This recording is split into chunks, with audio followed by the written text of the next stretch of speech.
that going and make it happen because this is just getting ridiculous. Move tab site to Cali, man. Yep. Oh no, somebody taught me there. Katie says it's 0 in Minnesota, -18. Okay, so she's got me. 2 degrees in Ohio. Yeah, somebody else. So we're all doing this together. Well, I am so stopping my whining about it being cold. Yeah. All right. Well, I'm showing 1 minute after the hour here, so I'm just getting my recording going. Are you guys ready to go? Let's do this. All right. Well, welcome everyone. This is, again, Mike Gingrich with TabSite. Joined with me today, Josh Parkinson of Post Planner and Kim Garst of Boom Social. Why don't you both give a shout out? Yo. Yay, we're excited to be here. All right. Yeah. Thanks for having us, Mike. Hey, no, glad we can do this joint venture together here today. Spend the next 90 minutes basically kind of going through, what works on Facebook today and get everyone situated. So I'm going to get you started just with a little bit of a overview and touch base on a couple items for the audience here just to make sure we're all on the same page as we get going. So you always get this question right away. Let's just address this right away. Yes, you will get a video replay link that will come out less than 24 hours after this is finished. And yes, there will be slides available. Yes, we will have a question and answer time at the end. And yes, you want to stay with us because there are some giveaways during the event here. We've got some great things. Kim's got a book, and she's got an Inner Circle. We got a tab site and Post Planner offering at the end. So you want to stay with us through this. And our goal today is to kind of talk through some of what's been happening on Facebook and, what has evolved. So what does it mean to do Facebook marketing well today and what you can expect from this event is a roadmap here that can help guide you through. So we want to take a look at a number of things. Why Facebook matters today, and we want to talk about a digital marketing funnel. You're going to hear us address different components of what you need to do to succeed on Facebook today. We're going to bring these things together. Then we're going to talk about strategies for attraction and engagement. Kim's been doing a great job with this. She's going to share some of what's worked for her and what she's seeing out there, Facebook content strategies. Josh is going to talk in this area as he dives into, how Post Planner helps in that regard and, what are some of the components that work well for this. I'm going to talk about lead capture strategies, why you need to do that on Facebook and think through that as part of a overarching strategy. And then we're going to talk together about Facebook ads and how those fit together in that with question and answers. So that's a quick overview as we get going. So again, for those people just coming in, yes, we are recording this. You'll get that access. And yes, we are going to make those slides available to you here. So that's coming as the crowd continues to grow here. We had over 500 people register. We don't have 500 people live here with us, but the crowd continues to grow, so that's a great thing. And Kim says it's relatively warm in Florida, so we're going to try to make this a hot time here together, right? That's what it's all about. We're excited to share, what's working for small businesses on Facebook. That's why we're here, and I for one am excited to be here. I know Josh is too. Definitely, I'm super excited, and really what I'm seeing this as is a time to share some of the stuff that's really been working for us. So like some nitty-gritty stuff, some real specific tactics that we've been using and that I haven't really talked about with many other people. Just stuff that we've been using and realized is working just in the last couple months. So definitely excited to share. And then I'm also super excited to let you see a sneak peek into the new Post Planner web app, which will be launching in the next weeks. So going to be pretty exciting. Excellent. All right, here.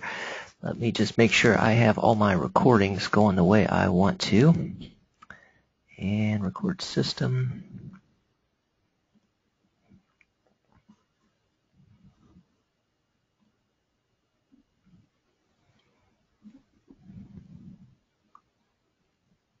Excellent. All right. So with our roadmap in place then and us jumping in, I'm going to dive into a little bit of, that first topic there.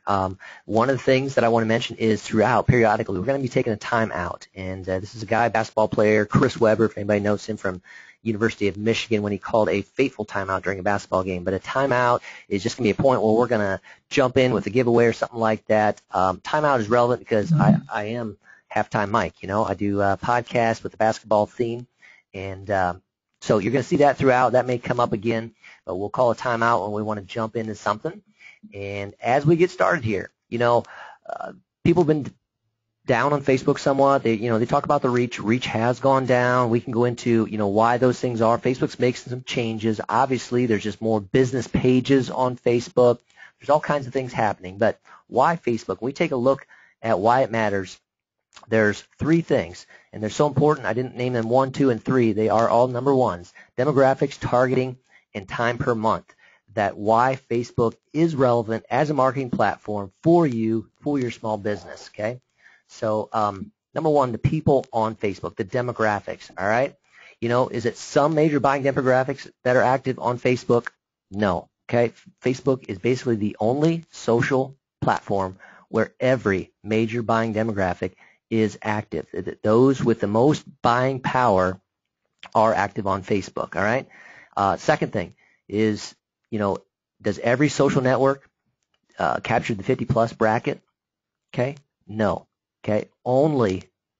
It's the only social network that has captured that 50-plus bracket, which has the most buying power, a significant buying power when you take a look at purchases made. And Facebook is the only one that has really cracked that threshold of a 50-plus demographic. That's a slower demographic to adopt any type of new platform, a social media platform, and Facebook's the only one that has cracked that. You can't go and look at any other social network. Twitter doesn't have those kind of numbers at that demographic. Pinterest doesn't at that kind of demographic. Instagram definitely doesn't that type of demographic. So this one, that's key, buying power. Where are buyers going to be spending time? That 50-plus bracket is on Facebook. Okay, and number three, the growth of users and use on Facebook has stopped. No, it has not. It has continued that incline, that increase, and Facebook's been evolving, making shifts. It's not going anywhere, folks. The growth of users and use has continues, and continues to grow. It's just been making that happen year after year, quarter after quarter. They're doing good things, so it is a platform that is staying relevant, as it continues to grow in years of use. Now, when you take a look at what Facebook knows about you, and going back to that demographic question of why it's of value, it's because, particularly with the ad platform, when you get into ads, Facebook just knows a ton about you. I mean, this is, we use it as a social network. We want to use it as a marketing tool, but from a standpoint of, it's a database, because when you go into Facebook, and sign up, you have first put in things about you. You've added friends. You've made connections to your family. And then Facebook is tracking every single thing that you do. Your likes, your likes on a comment, your likes on a page, all the comments that you make, comments on pages, the ways that you access that, whether you're accessing it on your iPad, whether you're accessing it on a mobile phone, whether you're using Facebook Connect on some website e-commerce that allows you to do that, to log into that service. They know all these things. You take a look at your activity log that Facebook gives you. I mean, basically it's a record of their database of you. What have you done? What are your posts? What posts you tagged in? Posts by others. Everything that you've liked, every app that you have tried.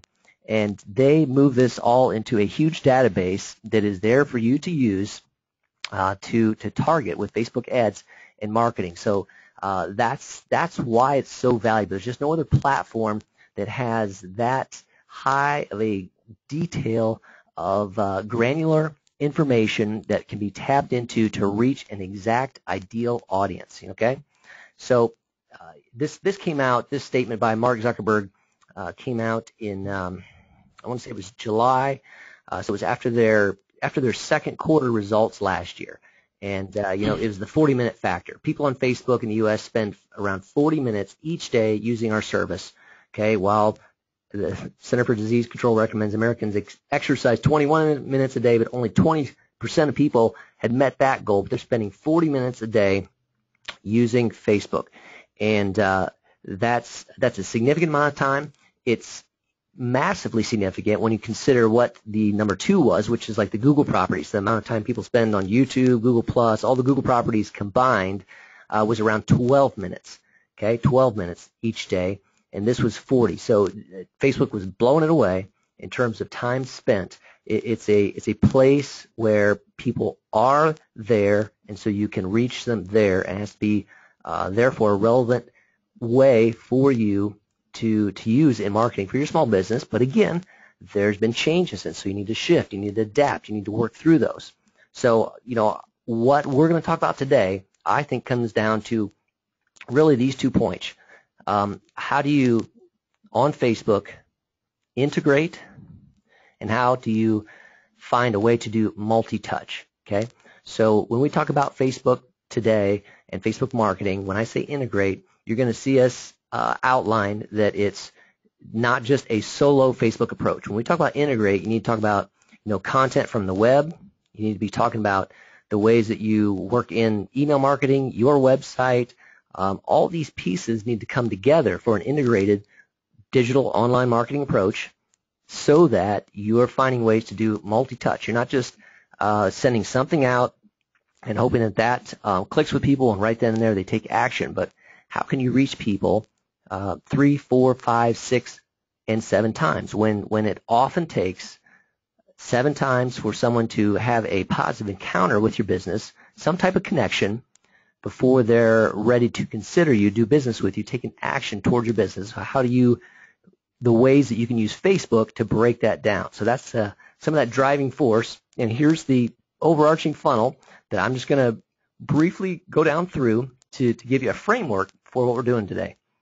So the things we're talking about are a funnel that has 6 components: attraction, engagement, capture, nurture, convert, and measure. All right. So attraction, obviously, at the top, and engagement that right there with it. And what I'm outlining is that this is about 50% of your content focus. All right. So when you're thinking about how you're working with content on Facebook, you want to think through how do you grow your audience, okay, and how do you engage your audience. This is going to be resources. The types of content can be how-tos, things that help, things that inspire. Kim's great at this. She'll share some examples. Things that resource. Josh, Post Planner, has been great at this, so they can go into some details on those pieces, because the more you can get resources out there that help inspire, the more people who are searching for those types of helps find you, okay?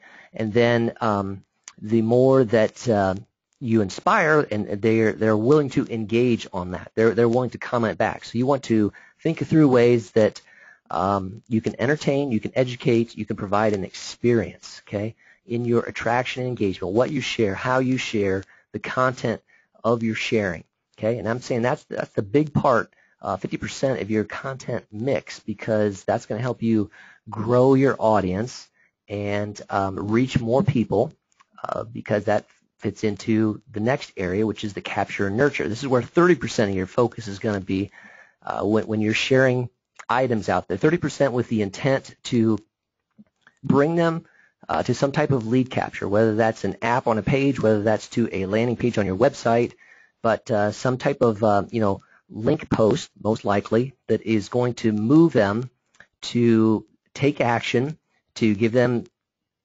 for them to give their name and email address, so that you capture them and move them from a unknown to a known entity, so you can follow up with them, because there is some value in having a large fan base, but that's just really the attraction and engagement status. Okay, you have a large fan base, those you don't have complete ability to reach them every way, anytime that you want to. But if you can move them down the funnel into the capture area, into knowing their name and email address, now you can reach them whenever, however you want to via email there and nurture that relationship further. So that's the middle piece. I'm giving you the big picture, this 30,000-foot view. Now we're going to break that down as we get into things there. Mid-funnel in detail then, that capture is incentives, things like ebooks or a coupon if you're kind of in the retail.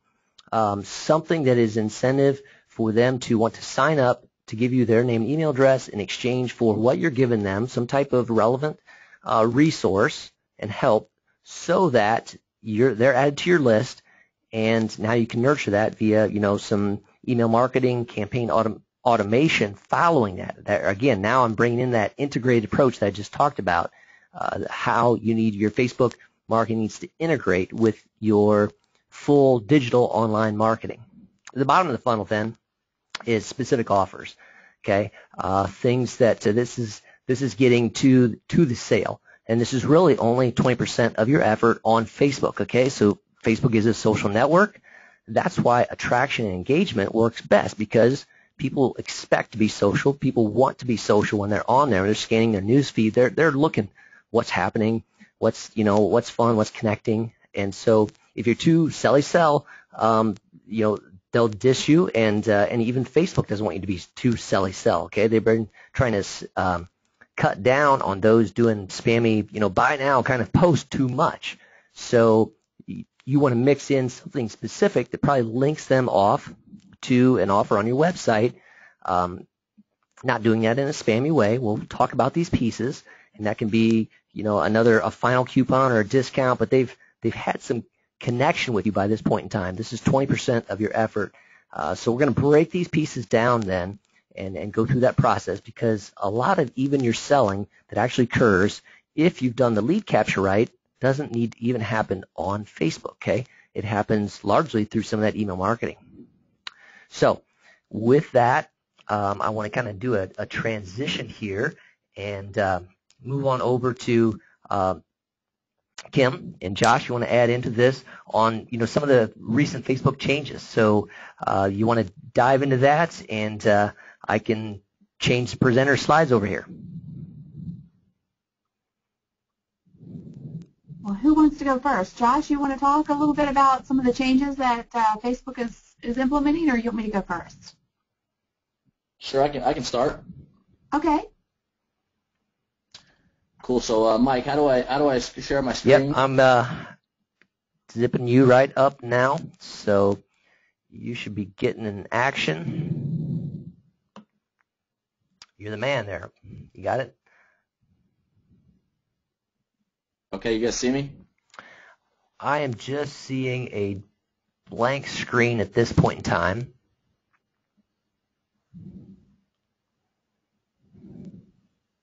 Yep. Let me know once you can see my screen. There it comes. Okay, cool. Got it. So yeah, I mean, I think it's important to take a step back and just before we dive into all this stuff, just do some basic stuff here and just review, how Facebook works a little bit. And we're going to be talking about the algorithm quite a bit, and the algorithm changes. So I think it's important just to kind of step back and remember what the algorithm is and how it works. We've written a pretty cool summary of this on our blog. I got a link up there that you can see. Just put that short link in, postplanner.com/EdgeRank infographic, and you'll see it there. But really, what you want to remember is that Facebook's trying to show. The whole concern of Facebook is user experience. They're trying to make the user experience of its users awesome, right? They want people to come back to Facebook and use it as often as possible, and so they want to show you content that's great. And they didn't have to figure out what makes content great and interesting, because news organizations have been doing that and journalists have been doing that, for hundreds of years. And really, what it comes down to is they want to show people content that's popular, relevant, and recent. And that's the same thing that the 10 o'clock news has been showing for decades. And Facebook's doing the same thing, right? They're trying to show people stuff that's interesting, which means it's popular. A lot of people are talking about it. A lot of people want to see it. A lot of people are engaging with it. It's relevant to them, right? It's concerning topics that are interesting to them, and that it's recent. It's not old news. So take a look at that infographic and you'll check it out. Maybe I could jump over there real quick and show you the infographic here if you don't have it in front of you. This is one we did several years ago, and they don't even call it EdgeRank anymore. It's now referred to as the algorithm because it has, you know, many more components to it. But really, in my opinion, it's the same thing. You should just think about it the same way as always, and that is that you want to go for things that are popular, which means a lot of people are clicking on it, a lot of people are liking it, a lot of people are commenting on your updates.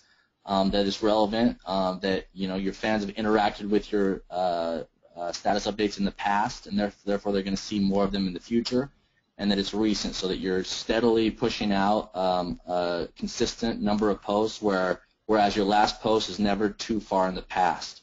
If you think about your status updates and posts in that way, then you're going to get more visibility, and your edge rank, so-called, is going to increase. So that's the first basic I kind of wanted to cover. And again, if you want to check out that full infographic, just head over there and check it out. And then the next thing to remember is that, as Mike mentioned, Facebook's just getting ever more popular. With people, people are using it more and more. They're posting more updates. More and more businesses are getting on, and they're posting more updates. So, and then those users are liking more businesses, liking more pages, joining more groups. They just have a much bigger inflow of content coming in, and the options, the possibilities of updates to show in each user's newsfeed is just getting bigger and bigger. So Facebook has to narrow that down with their algorithm, make sure they're showing the best stuff possible for each user, and to keep those users engaged and coming back. So you got to think in terms of competition. Every post you put out there, there's probably 50 to 100 other posts that Facebook could pick over yours to show to your fans. So you got to make sure that your posts are good and that they're popular, relevant, and recent. Now, the other basic thing that I want to step back on and remember in terms of page strategy is that you're not just out there to put out updates and get a lot of engagement on them. Your main concern as a business is that you're using Facebook as distribution for your website, right? Because in the end, you're not going to make any money by people liking your status updates from your Facebook page. You're going to make money when people click on your posts, your link posts, and go back to some page where they can eventually give you money. So the best strategy there, and the way I like to think about it, is you're a fisherman, and this is my fishing metaphor. And we also have a nice infographic on this. If you put that short link in, postplanner.com/fishing, then you'll head over here to this blog post. We have another infographic here, and really you're thinking about it that your fans out there are like fish, right? And you want to get them into your boat, and your boat is your website in the end. That's the whole point of you being on Facebook. And because of the way the algorithm works that we talked about before, the more your fish are biting on your content, the more they're going to see your content in the future. So, let's break it down a little bit. Think about your fans as fish, right? They scare easy. They get distracted and they lose interest. So you got to keep that in mind. You're the business, you're the fisherman. You got to be patient, you got to be savvy, and you got to think strategically. How do you, catch them? How do you get them into your boat? Well, first you chum the water with engaging content. These are your non-link posts. These are your viral photos, your videos, your text updates, anything that's not a link back to your website. You should think of as chum, right? You're putting that content into the Facebook waters, and you're getting your fans to click on that content, because if they click on it, Facebook's going to see your content as more popular, more relevant, right? So they're going to show that content to more people. So chum the waters with that engaging content, and then in between that engaging content, that chum, you're going to drop in your baited hooks, and those baited hooks are links back to your website.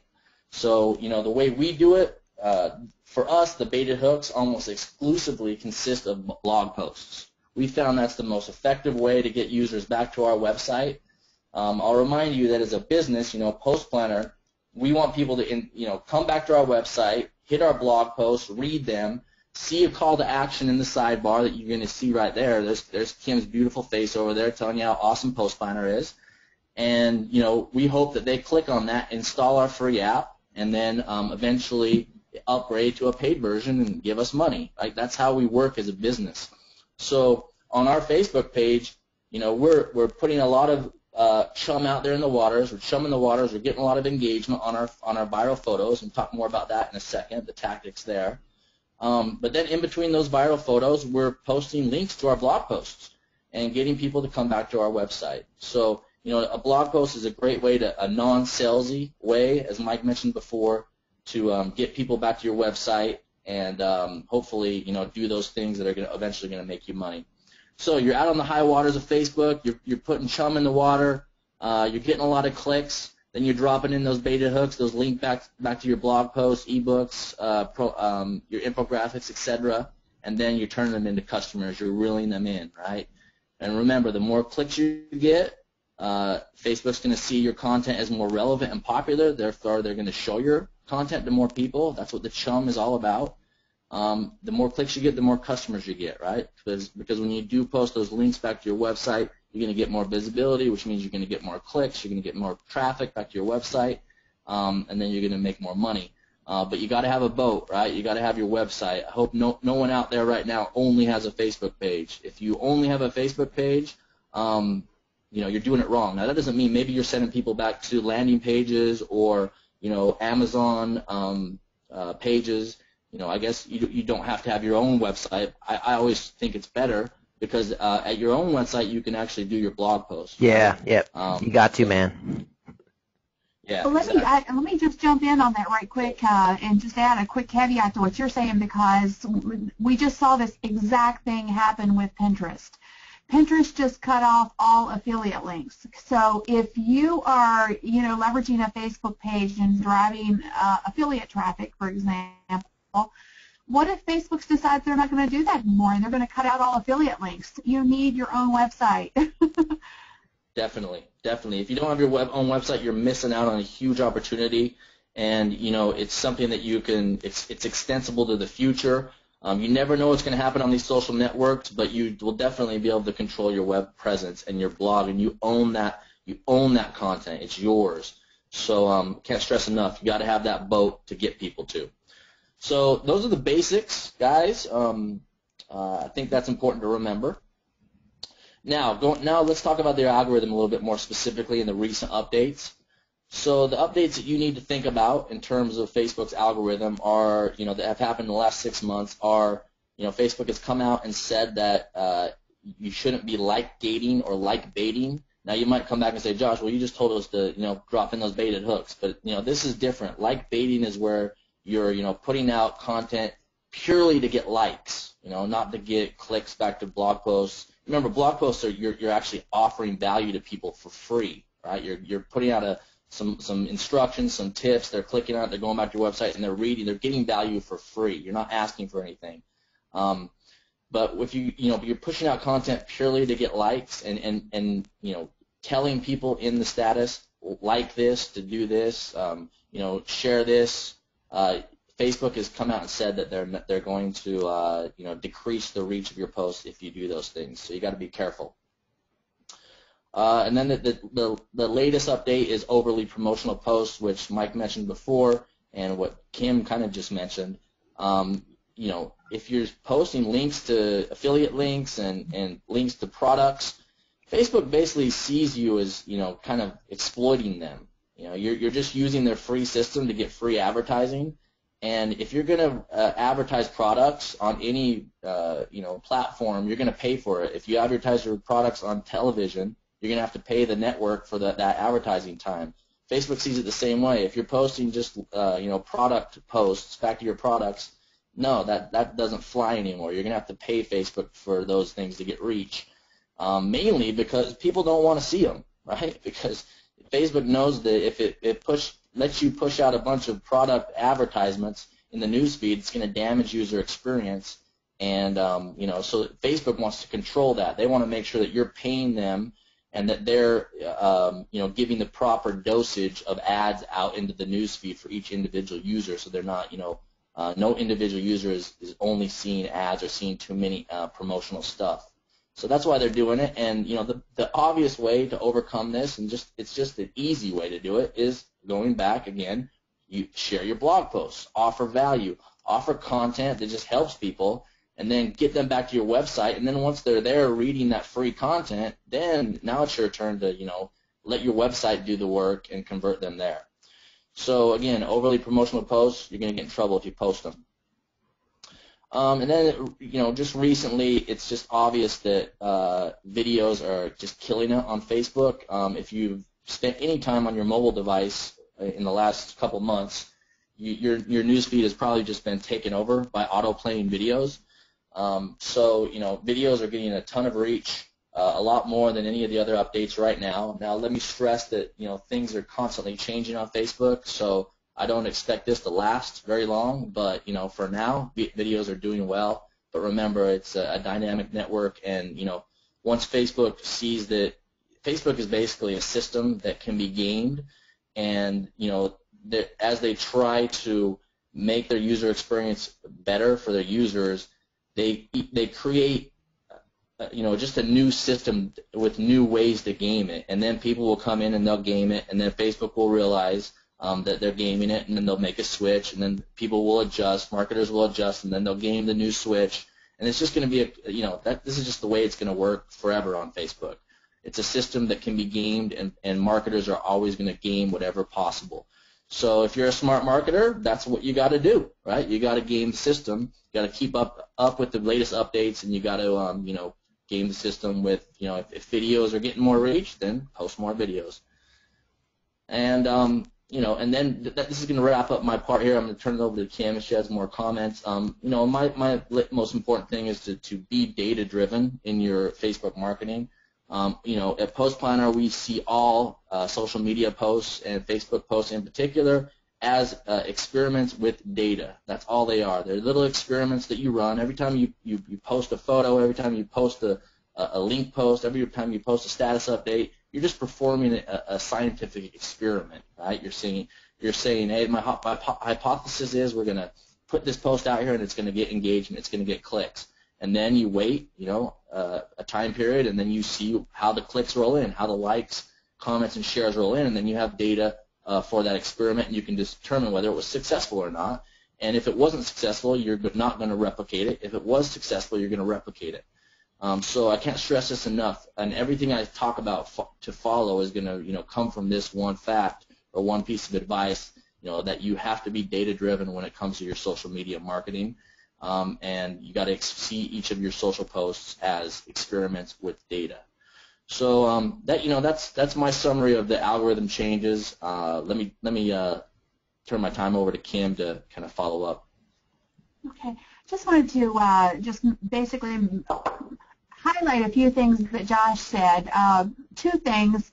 Obviously, Facebook is a constant evolution, and we've grown every time they come up with a new change. It's a huge pain point for us. But two things, Josh did talk about, obviously, the fact that Facebook is limiting promotional types of posts. But what does that really mean for us as marketers? And so I just wanted to kind of give you an idea, or maybe some tips and strategies to overcome that little problem, because it is a problem. Everybody's like, well, does that mean I can no longer market on Facebook? And no, that's not what it means. It means essentially that we can't say things like, click the link below to buy my new ebook. Instead, you could come up with strategies. Thanks so much for letting me share my screen, because I'm actually taking this from a blog post that I wrote on All right. The blog post is on my website. It's called Warning Facebook to Limit Promotional Posts. So if anybody wants to read this in its entirety. But again, to get back to what I was trying to say, you just have to change your verbiage. And most of what Facebook is all about, in my opinion, it's not just Facebook, it's all social media, is relevancy, and connection, and how you can, put content out there that resonates with somebody, and specifically not just anybody, but your ideal client, prospect, or customer. So if you can share some sort of a personal tie-in to what you're trying to market, like, I gave you the example of a new ebook, but if you change that up and you said, a major challenge that we face as business owners is finding new customers. In other words, you put yourself in the same place as your ideal customer. As your ideal prospect. So you immediately catch their attention because now you're relating to them, and they're more likely to click on that link because you've formed that that relevancy for them. Instead of, again, saying, hey, buy my ebook, it just makes it a great place to start. And, of course, it also gets you out of the kind of the loop that Facebook has got us in, saying you can't like bait. The other thing that I wanted to touch on was Josh talked about Facebook, giving a lot more reach to videos. It's absolutely true. But I want to make the distinction there that that's not just saying, hey, post a YouTube video. These are native Facebook videos that are doing so well. When I say native, that means that they are being uploaded directly through Facebook's their video system inside of Facebook. So you upload your video directly to Facebook, and you will see that you'll get way more reach from that video than if you took the same video, uploaded it to YouTube, and just shared the link on Facebook. So with that said, though, there is a difference between reach and engagement. And reach is obviously very important. I'm not negating that, but you also want people to actually engage with your content.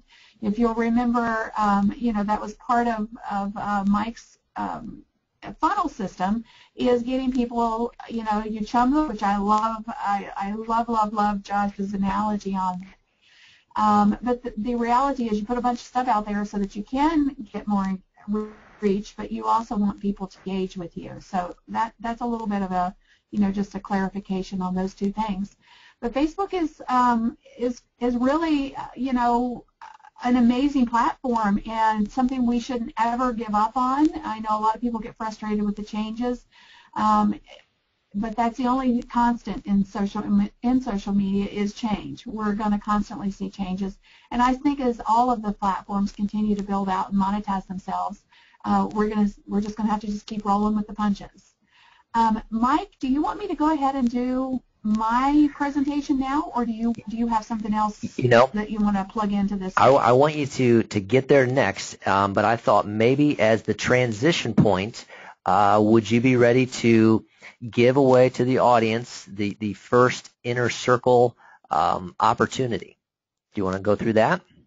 Absolutely. So why don't you? Yes, I'd love to know it. Let's go for it, folks. You guys ready for this here? So this is I'm going to let Kim explain what the opportunity is, and then I'm going to be diving in to the live attendee list right now and picking somebody. All right. So Kim, tell them what all they're getting here. Sure. Basically, I have what I call my social selling inner circle. And in that, it's a private membership area, so you would have a login where all of the content is housed. But we also have a Facebook group, which is community-based, where we answer questions, we engage with everyone. The community as a whole, they're all small business owners, so they support each other.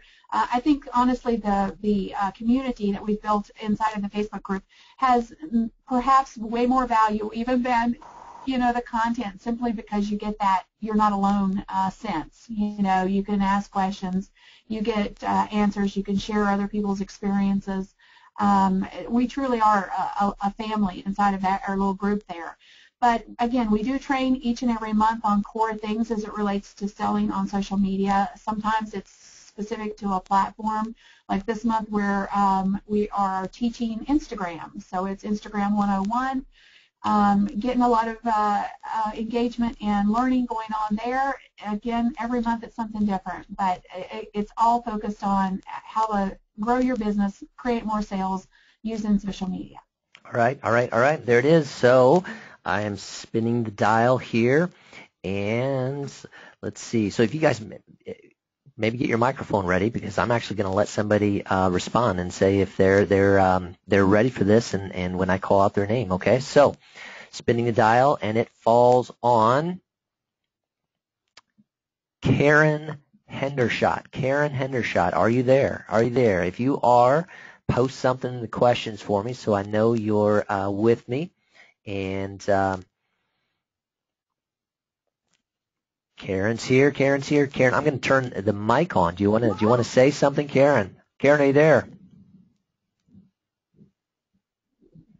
Okay, she says no mic, but she is there saying that she's excited about this. How excited are you, Karen? Can you give me something in the questions there? Take a selfie and post it on Facebook. That's the deal. There we go. There we go. Super pumped, she says. Super pumped. All right. Excellent. So Karen was our first winner. Thanks for sticking with us, guys, as we continue to dive in here. So Karen, I'm making note of that. We will, you registered on the webinar, so we'll reach out to you afterwards and get you taken care of. We're going to continue forward with Kim moving into some of her own strategies for that attraction and engagement and reach. Okay, this is actually one of my favorite topics to talk about. Obviously, we've talked a little bit about this, but I'm just going to dig in and kind of lay the groundwork for where we are right now. You know, Facebook has been a marketer's dream. It still is a marketer's dream, by the way. I am a huge believer that the data that Mike talked about earlier is probably invaluable to us as small business owners simply because it is a deep dive. We tell Facebook so much about ourselves, and they have all of that stuff, you know, in their database, and they just serve it up digitally to us in literally thousands of different ways. For free, in some cases, and in some cases we have to pay for it through the advertising platform. But even for the paid ad system that they have in place, there is still, for the money spent, there is absolutely no way to kind of niche down to the level that you can using their customized database. Essentially, you can just, you know, form your own. You know, your own want list, your own wish list of who you want to get in front of. So it is an incredible database and something that we, you know, should definitely realize that it is absolutely still a marketer's dream for us. There's a 1.28 billion monthly active users, amazing database, amazing marketplace, obviously. But it, you know, it became our worst nightmare in some ways. You know, like I say, Facebook is always changing, and every time they change something up, it, you know, kind of messes with us. And right now, Facebook really isn't censoring our content. They're just deciding what we see based on end users' experiences and how they engage with the content that we put out there. So, you know, the clicks and the way that people engage with our content, I actually learned this from Josh. He was talking about how, you know, when somebody clicks on your blog content and it takes them over, or, you know, clicks on a blog post on Facebook, goes to your blog, Facebook actually monitors how long they stay on your blog. So if you're directing them to something that is a disconnect between what they clicked on and what they landed on, then, you know, Facebook can actually see that, or at least they can see it from the standpoint of the content didn't interest the end user enough for them to stay on your page. So it's important that, you know, we as marketers understand that the clicks are really important to get our site or our content seen as frequently as we possibly can. Obviously, through all of this, the pay-to-play has been born. You know, things have changed. Things are not as clear-cut for us anymore. Things, more specifically, because Facebook is trying to build out a better user experience, the content that we may have shared in the past isn't performing as well. Let me put it that way. So again, there's this whole mindset that we have to pay to play in order to continue to get the same reach. And I would like to challenge that, although I am not saying that Facebook ads are not the way to go, that you shouldn't spend any money on Facebook, because I think there's actually a place for Facebook ads, even with a very small budget. Even if it's $1 a day, I think you should probably be investing in Facebook ads simply because they're so effective. But we know for a fact that Facebook is going to cut our organic reach. I mean, Facebook has told us this. You can see it in all the numbers. You know, at one point, your fan base was seeing about 1 out of 6 of your posts. Today, it's, literally 1 out of every 16 posts, and, some say it's going to go to 1 in 50. Now, whether it'll go that low or, at some point, there is the argument that will we be able to get any free reach at some point? That's something that's just going to be, part of the future we don't know about yet. But the reality is it is getting tougher and tougher to get our content seen on Facebook. And I'm not even beginning to say that's not true. It's absolutely the case. And that's really put the squeeze on the small business owner, and it is a serious ouchie for so many. One, for a variety of reasons. You have the face value of it is, yes, content is not being shown as much, but it's also a time and resource thing and a lack of knowledge. So people are like, well, what should I share? How do I engage my audience? What types of content do I share, and how am I going to create all this content? So it's a conundrum for a small business owner to switch from, just putting out content a little here and there and, getting decent engagement around that content to getting that, that content kind of squeezed out and you're not being, your content's not being seen as much.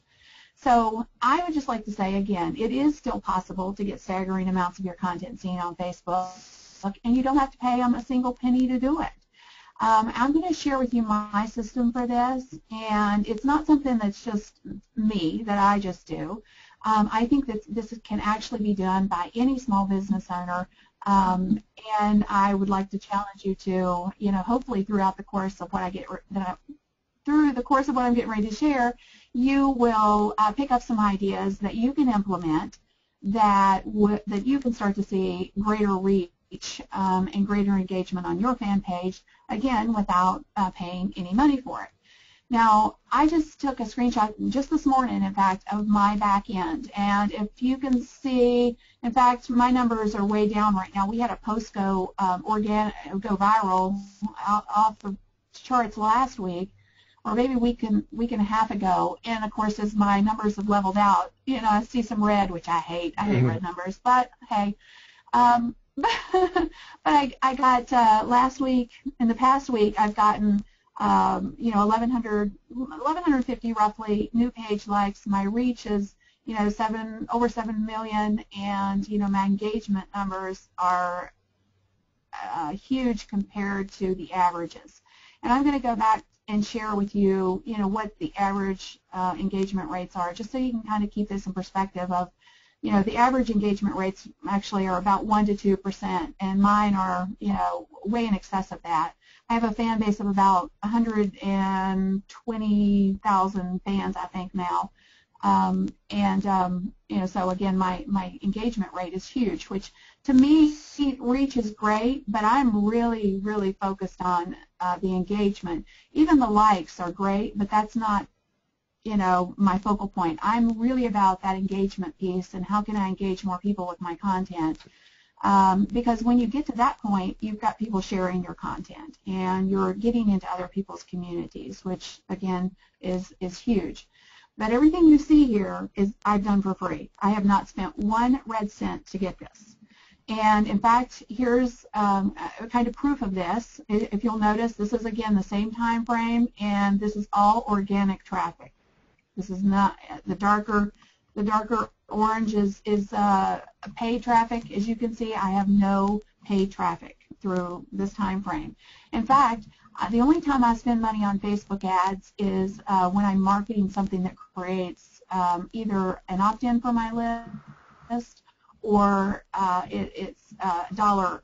In other words, it's something I have for sale. It's based around a monetary gain for the business. I don't spend money to get likes, and I don't spend money to get reach for the most part. Occasionally we'll do a test case for something specific, but for the most part I am just about leveraging the ads platform to market something that creates income or an opt-in.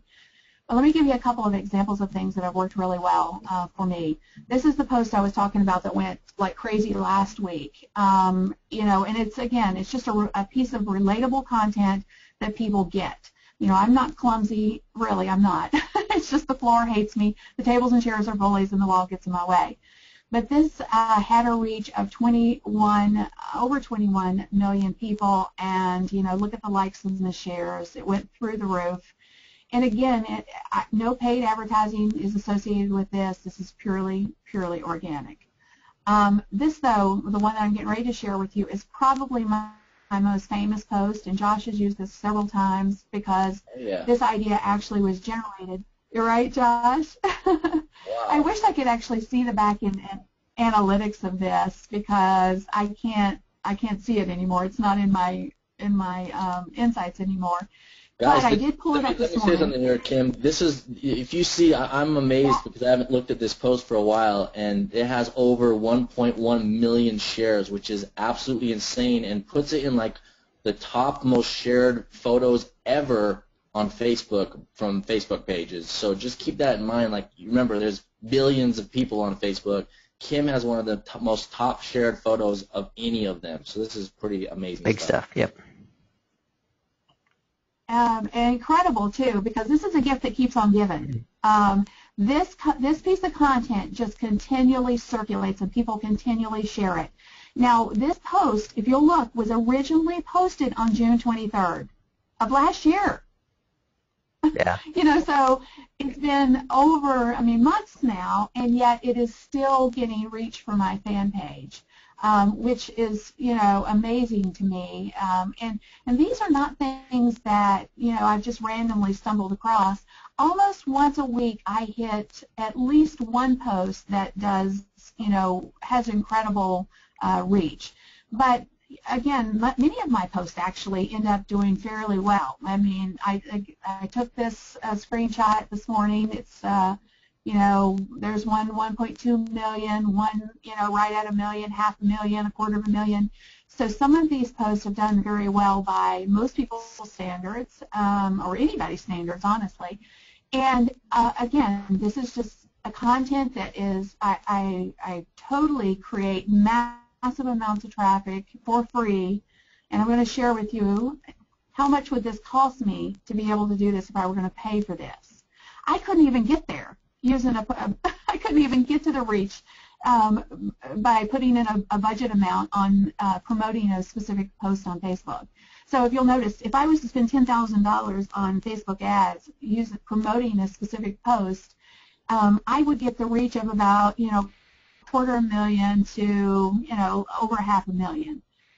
Some of these posts have the last one that we had last week, over 2 million in reach. That would cost me, what $30,000 at least to get that same kind of reach on Facebook. So you absolutely can do this without paying a penny. Now, what does that mean, and how do you do it? So everybody's like, well, yeah, Kim, that's just you, and maybe it's just luck. But I do this, like I said, routinely. I've had about 36 posts in the last 90 days. With unpaid reach and engagement rates well over 200%. And again, the average Facebook stats for reach and engagement are about 6% for reach and 2% for talking about number. And again, mine is driven purely based off of free traffic. And I'm not saying this to toot my horn, because I totally believe that it boils all back down to one thing: content, pure and simple. And Josh and I have talked about this many times. We use the same term. I call them content buckets. And then I fill those content buckets up based on what I call categories.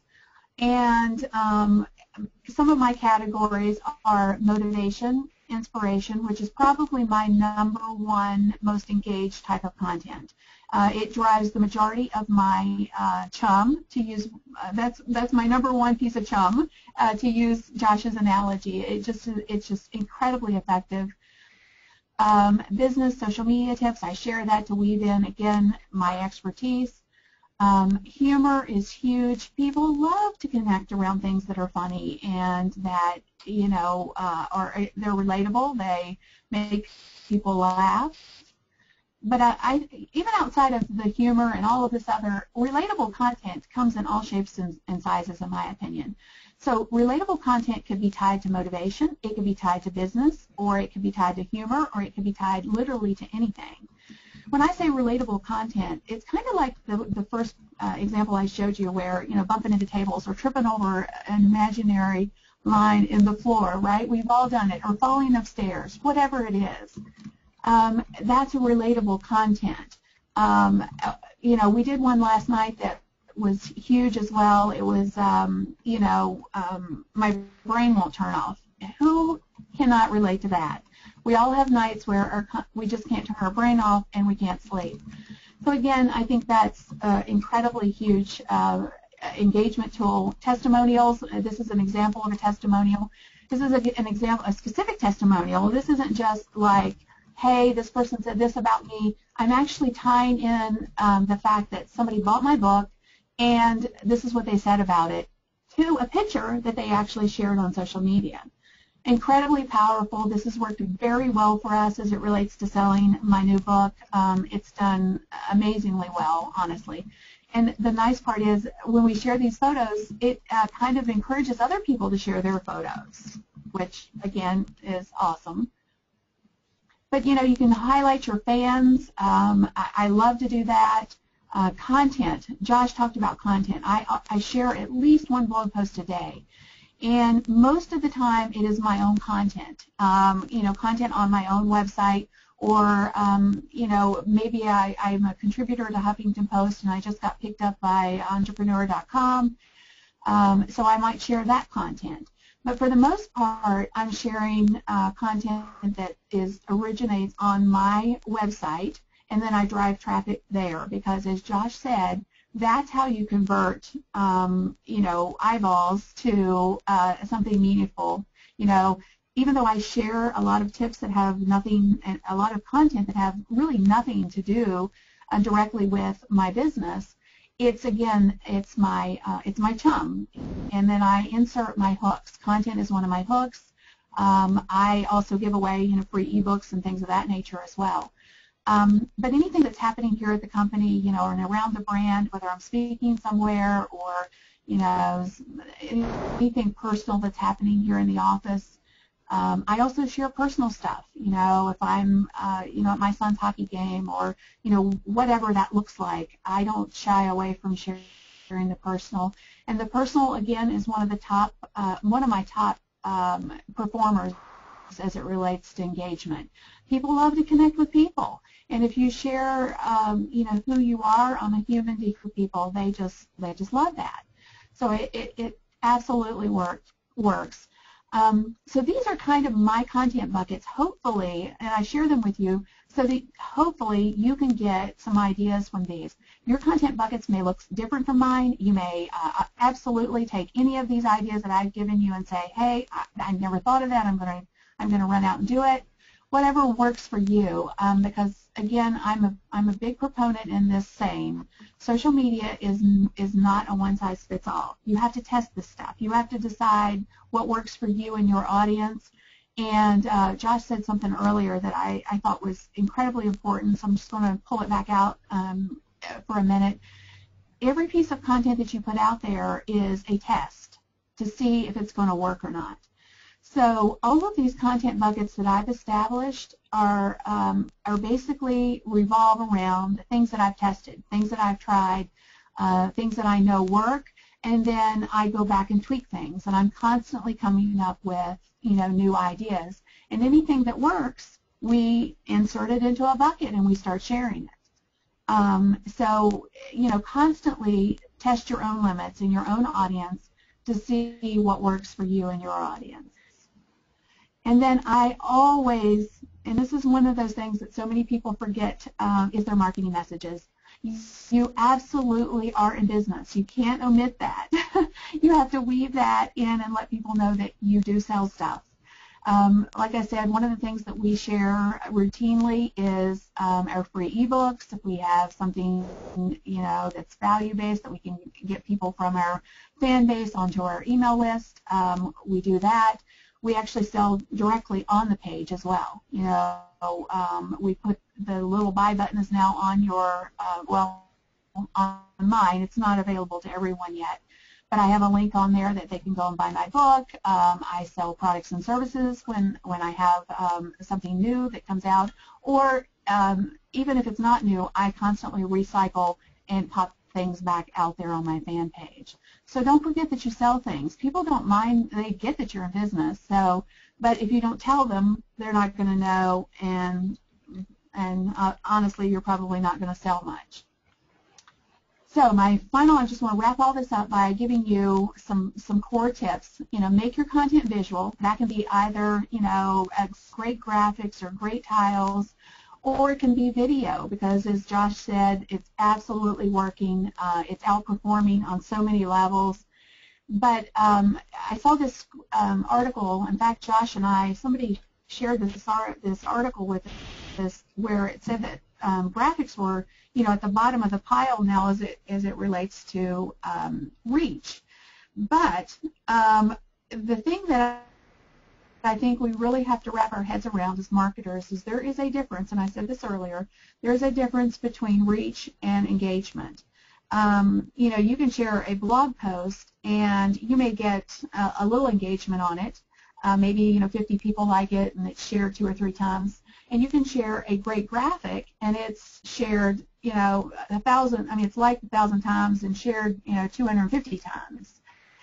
So graphics, tiles, photos, whatever word you want to use, are still outperforming, in my opinion, from an engagement standpoint, which will build your reach organically. So Facebook may be giving more reach, you know, just saying, hey, here's more reach for your video, but it does not drive the viral piece, in my opinion. You have to get people engaging with it, sharing it within their communities, and I still say graphics are the best way to do that, photos, whatever term you want to use. Canva is my #1 web-based tool. Love it, love it, love it. Can't say enough about it. WordSwag is my #1 phone app. They're definitely my favorites. I probably use them each and every day. And you know, don't think you have to have a big production house, you know, a big studio to create video. You can actually do some amazing things with your phone. So, you know, you just have to get out there and do it and commit to doing it. Okay. So make your content stuff that people want to share. I think that's really important, and I mentioned this earlier. We posted this one last night. As of the time that I grabbed the screenshot this morning, we had, you know, over 1,700 people had liked it, and it had been shared, you know, almost 1,300 times. So again, it's just, again, stuff that people relate to and will engage with. It's huge. Does this have anything to do with my business? No, but it is relatable. It gets people coming to my fan page, and it gets my content, other content, shown in the newsfeed more frequently because I have more clicks happening. And it's important to remember that. And use your own data. You know, check and see what's working for you and what's working for other people. One of the things, you know, that I'm a huge proponent of is, you know, paying attention, and we're going to talk about this in just a second. How do you know who to pay attention to, or where can you find proven content? I love Chalene Johnson on Facebook. She does a phenomenal job on Instagram. But this is a video that she shared, and I believe it was just, well, yesterday. It was on her fan page, and I grabbed a copy of it this morning, a screenshot.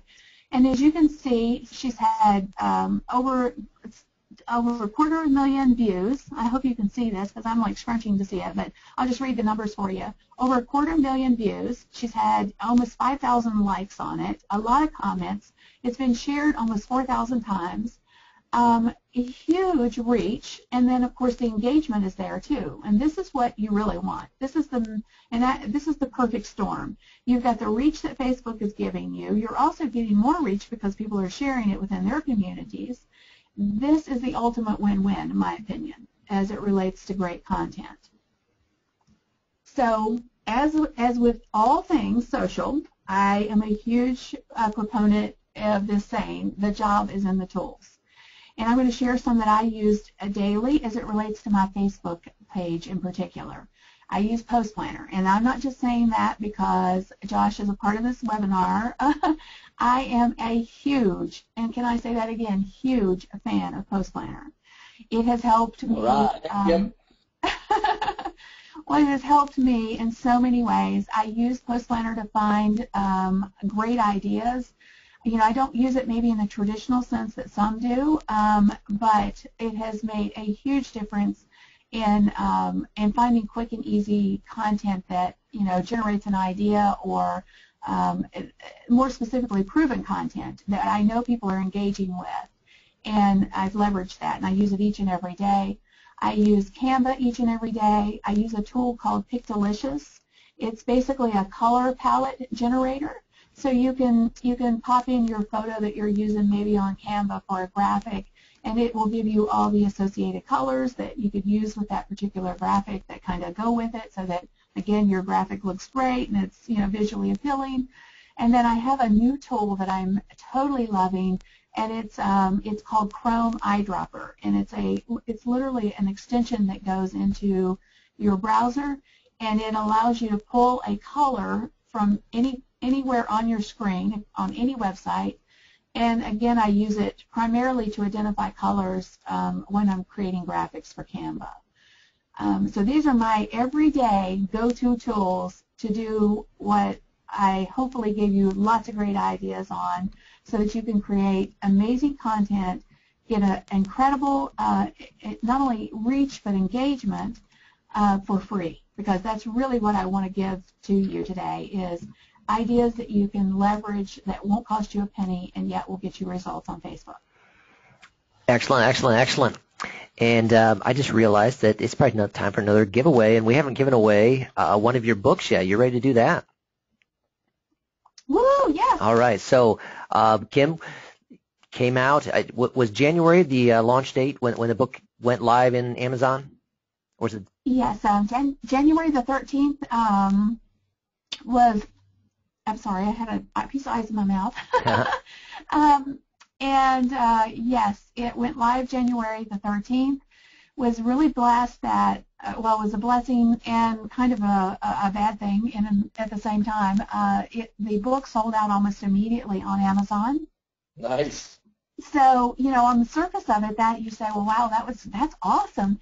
But the bad part was nobody could buy the book.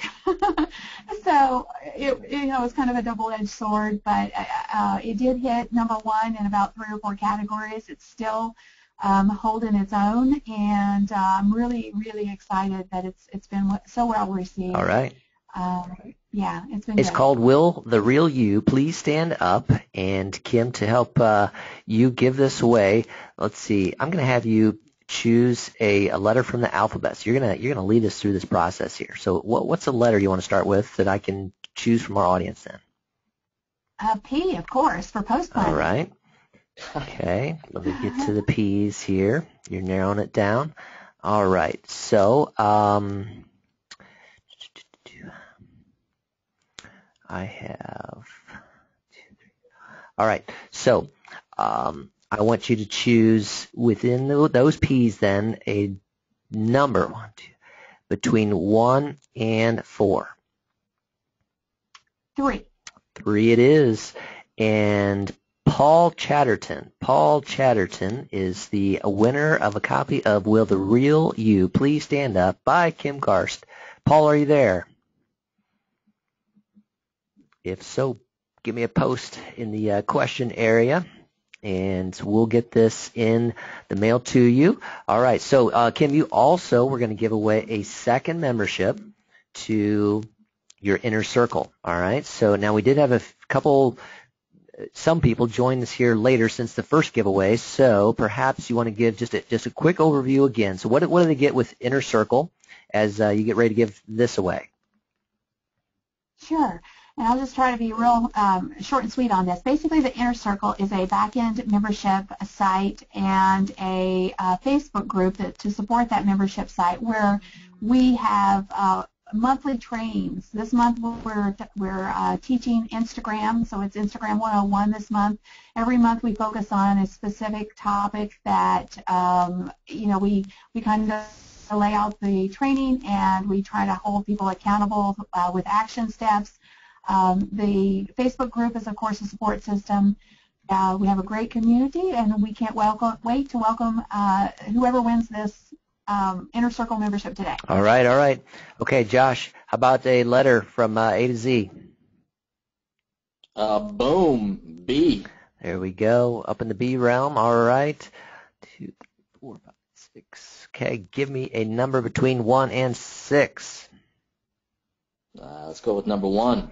Number 1 it is, and that is your first or your last? Bill Topfer. I hope I got that right, Bill. Bill, Toepfer.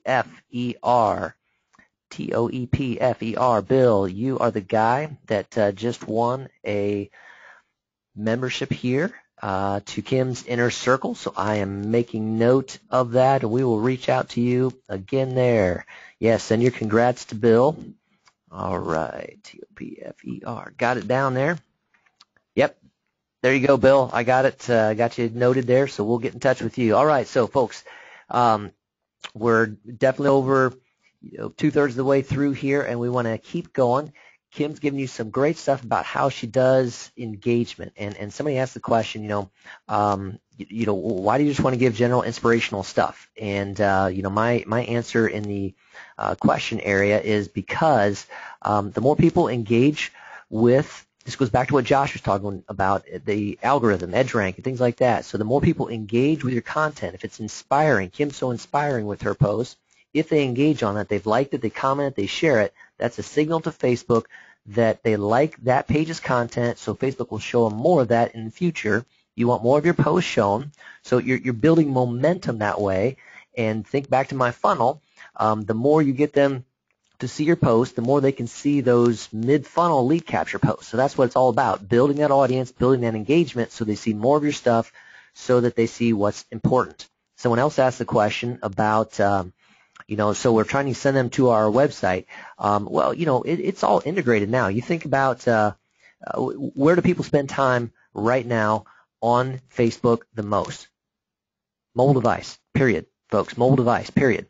So you got a Facebook app, it's the #1 app in iTunes Store, and when people load that up, it's an integrated experience. Okay, they can click on a link that is on a page that's posted, and that article pulls up right there. I mean, so they're not, in the Facebook app on a mobile device, you're technically not leaving Facebook at all. They're showing it to you right there in the app. You can then navigate back. So we can do all of that right there. So that's just an answer to that one.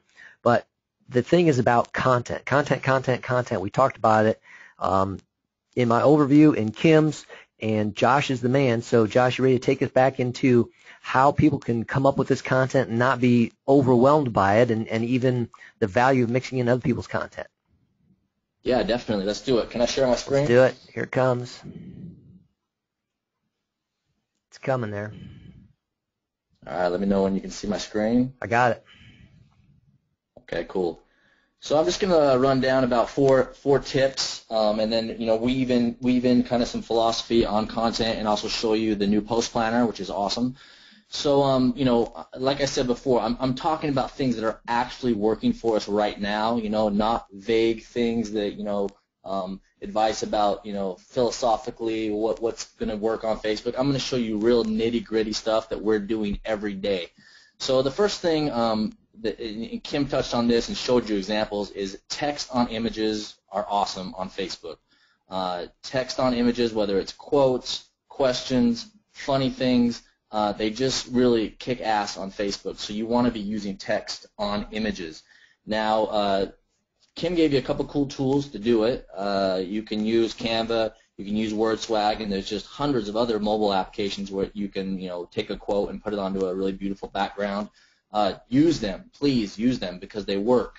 But again, going back to one of my points from my first section, be data-driven when it comes to it. And Kim mentioned how she uses Post Planner for this in particular. She'll go in and she'll she'll look at a bunch of pages that do this, that share text on images, and then she'll see which images are getting the most engagement. And that basically, goes back to each post is an experiment with data. She sees all those experiments, and she sees the data, and then she doesn't have to guess because those texts on images have already been tested on other pages for other audiences. She can use them, she can leverage them for her own page. So I'm just going to jump out of here and jump right into the new post planner. And you guys should be excited about this because you're some of the first people to ever see this. This is it. This is it. The unveiling. So here we go. Why don't we look at it? All right, here it is. So this is the new post planner. And as you can see, this is the post section where I have all my posts queued up. But what I want to dive in real quick here is, like I talked about before, text on images. So how do you use Post Planner to jump in and see which text on images are working the best? Well, in the new Post Planner, you head down here to Viral Photos. You click on that. And then for all of our new users, we've added some default folders that have a bunch of pages in them. And you can create your own folder. You can click this Add a New Folder and create your own folders and fill them with as many pages as you want.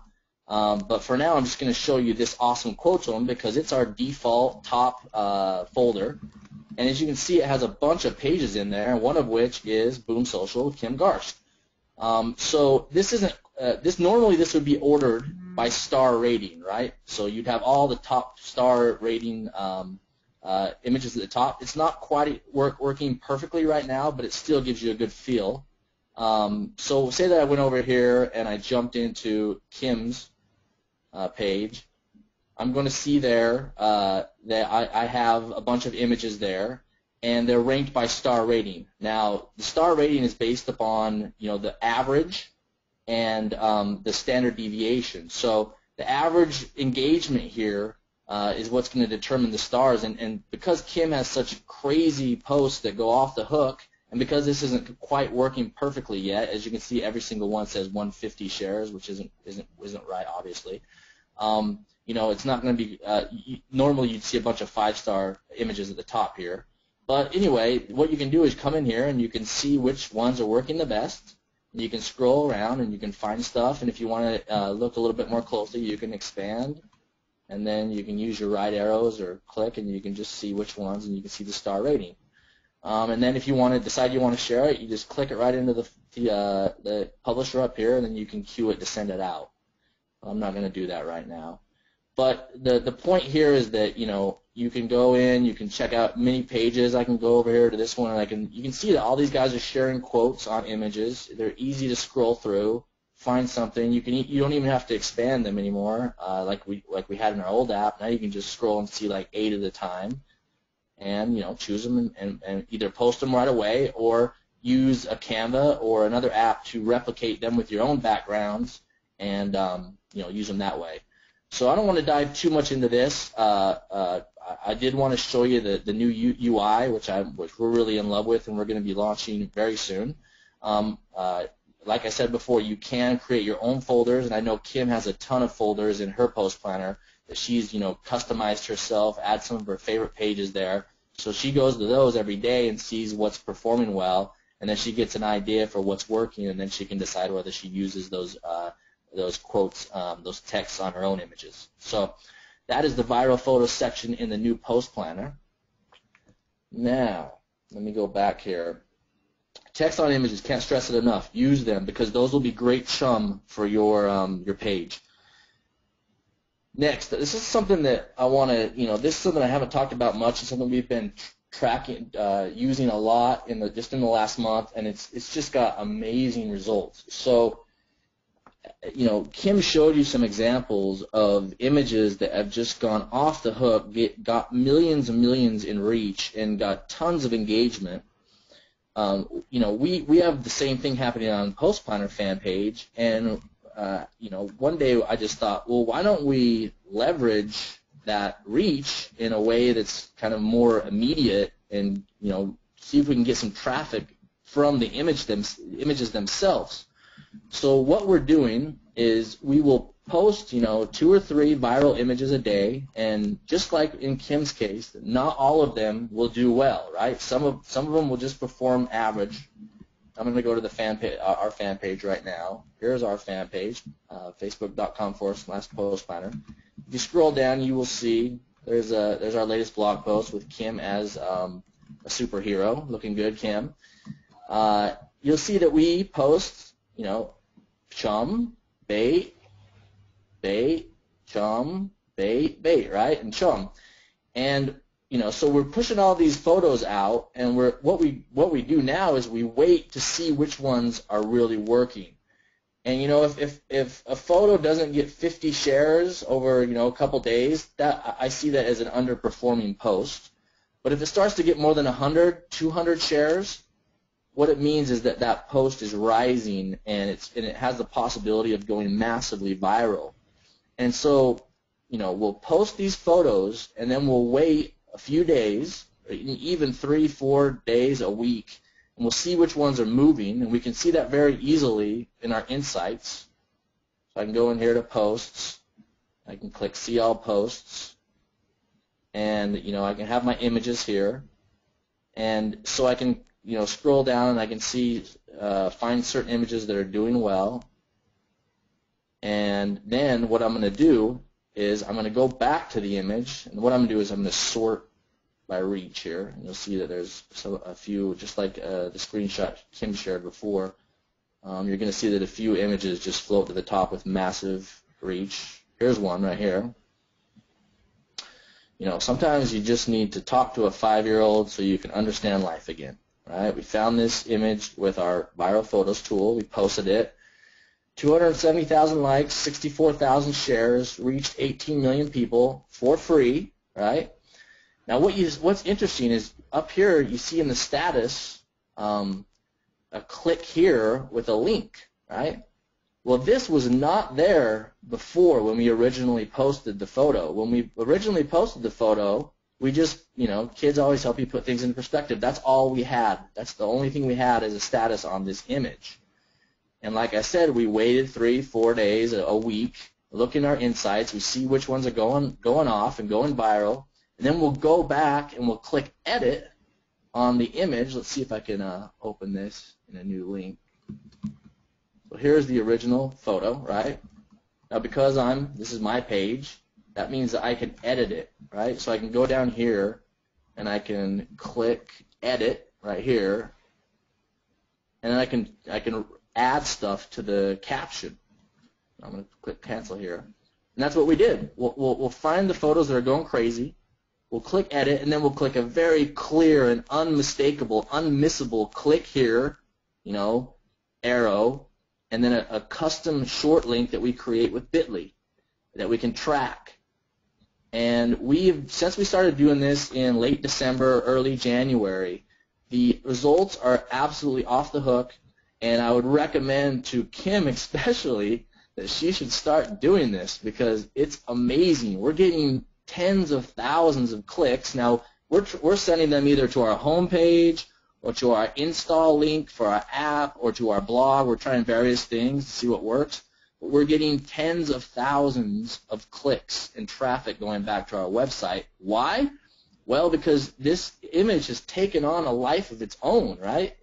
It can't really be stopped. People are sharing it. It's gone viral, and it's not going to stop for some time to come. Remember that image that Kim showed you was from last June, right? It's February right now, people.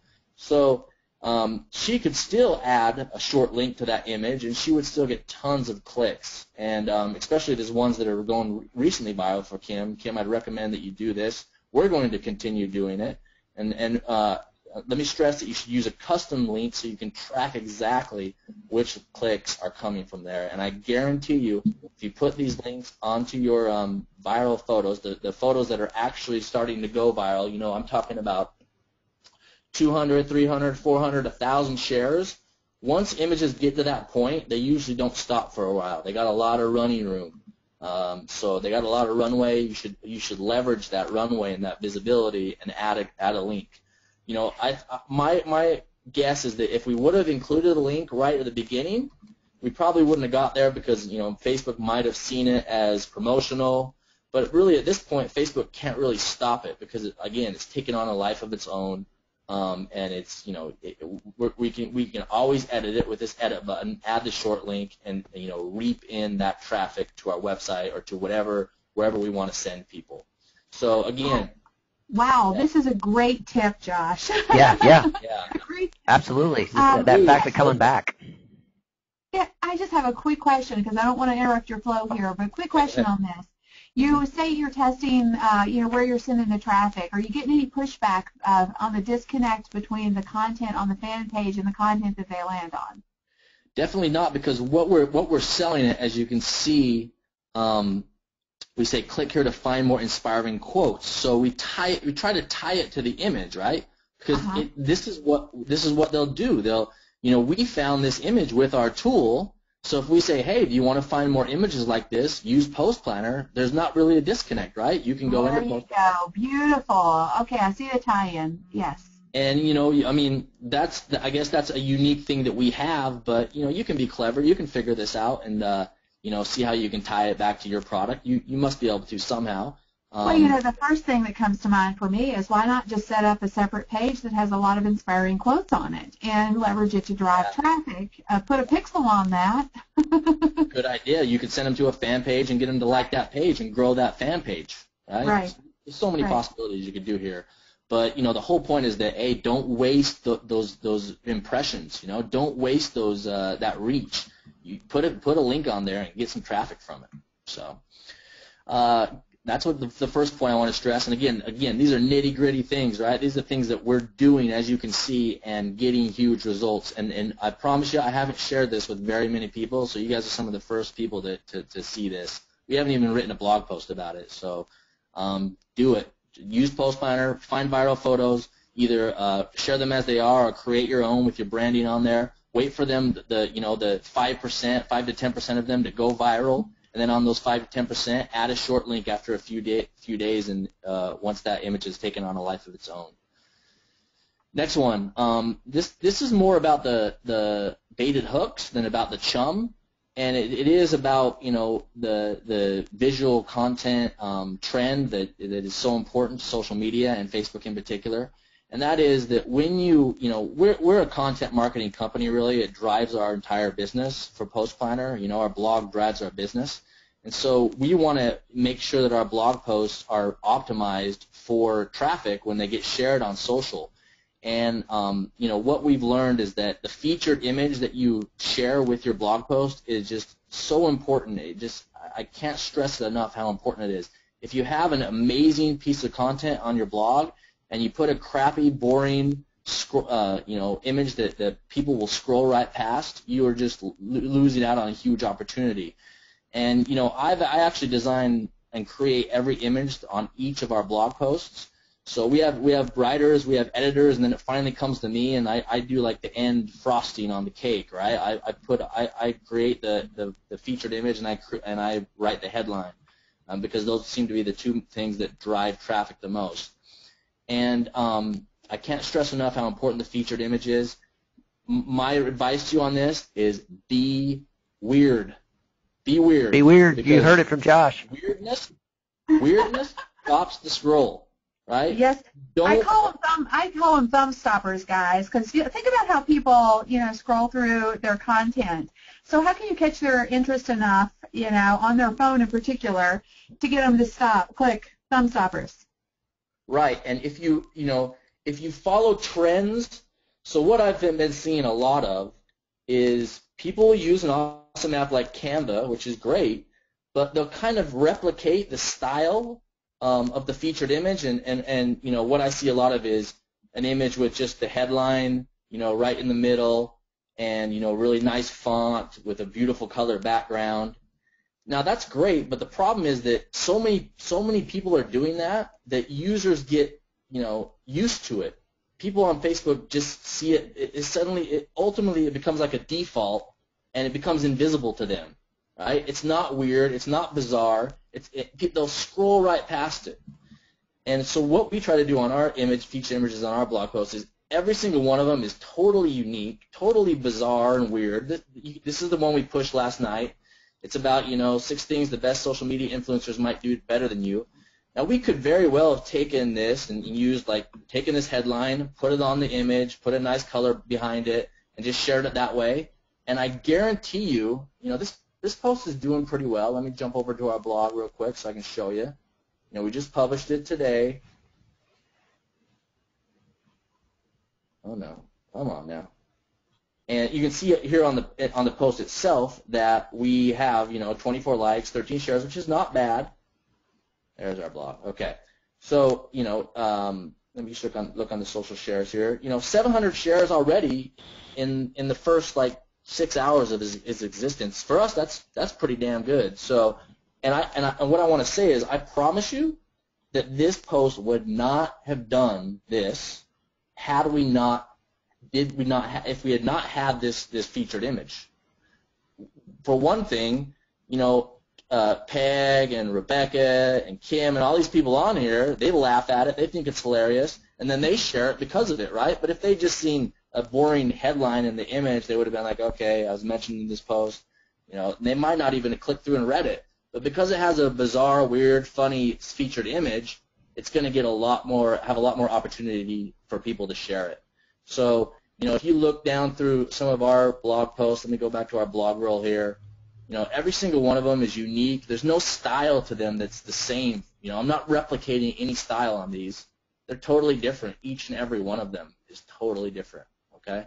So I just wanted to stress that. If you do want traffic from your Facebook page, very much you have to put yourself into the eyeballs of the user, and you have to think like them and see what they see, and you have to and just notice your own behavior. If you're sitting there at the bus stop or waiting for somebody and you're looking on your phone on Facebook and you're scrolling down through the feed with like Kim says with your thumb, you're just gonna scroll past so much stuff. You have to stop the scroll. That's your whole duty as a social media marketer. Stop the scroll, and the one way you can do that is make your stuff weird, make it bizarre, make it like people do a double take. What? And I promise you'll stop the scroll.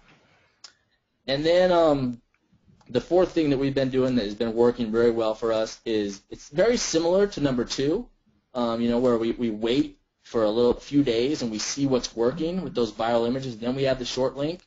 What we do is we are using the boost feature on Facebook. So we'll boost some of our link posts. We never boost anything other than link posts because those are the things that send traffic back to our website. But what we do is we wait a few days, and we see which ones are performing best organically. Now, this brings me back to something that's in Post Planner, and let's jump over there really quickly. I'm going to refresh the page here, and you'll see in my queue here, I have several things queued up, and this is just for the Post Planner fan page. You can see I have 1, 2, 3, 4 links per day going out, and you can also see that there's this little green symbol, which is what we call re-queue, right? What we have in our Post Planner is we have about 450 evergreen blog posts that are on set to re-queue, which means they go up, and this one's going to post here, and then it's going to be sent to the bottom of the queue and just be waiting there to just move up, and then post again. And this thing won't post again for probably about 4 months once all the other evergreen posts are pushed out. But the point is that we have an endless supply of automated blog posts going out on our page, 4 per day, which means we have this endless supply of tests, right? So I can go in and I can go into my insights, and since I'm posting 4 of these a day, I can see, okay, I'm just going to guess that, the 80-20 rule, only 20% of those are going to be driving 80% of the traffic. So I can go into my insights, and again, I'm going to go on my posts, and I'm going to click by reach. Let me see, you see all posts, and then sort by reach. And we're going to see those crazy viral ones that we saw before. Let's let that crunch. And then what you're going to see here are you can see a bunch of images, photos, but in between you're going to see link posts, and over here on the right you're going to see boost posts because we've already boosted those posts. And the reason we boosted them is because they were already the outperformers. So we test to see what does well organically, and then we boost them. And I'm not talking a big budget here. I'm talking like $30 to $50 per post. And let me see if I can get some results here actually to show you guys. And then we boost it to a targeted audience. So let's see results here. Cool. So this was a 12 secret iPhone hacks. We boosted it to an audience that was like people who liked Apple and iPhones and iPads and anything to have to do with Apple.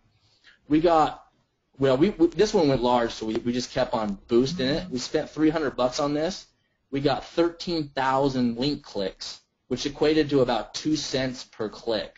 Now, to pay 2 cents per click for traffic is like bonkers cheap, right? So that's why I just kept on. I started with $30, boosted, then added another 20, then added another 50, and just kept on adding until I got to 300, and eventually ended up with 13,000 link clicks on this post, which was a ton of traffic at a very slow rate.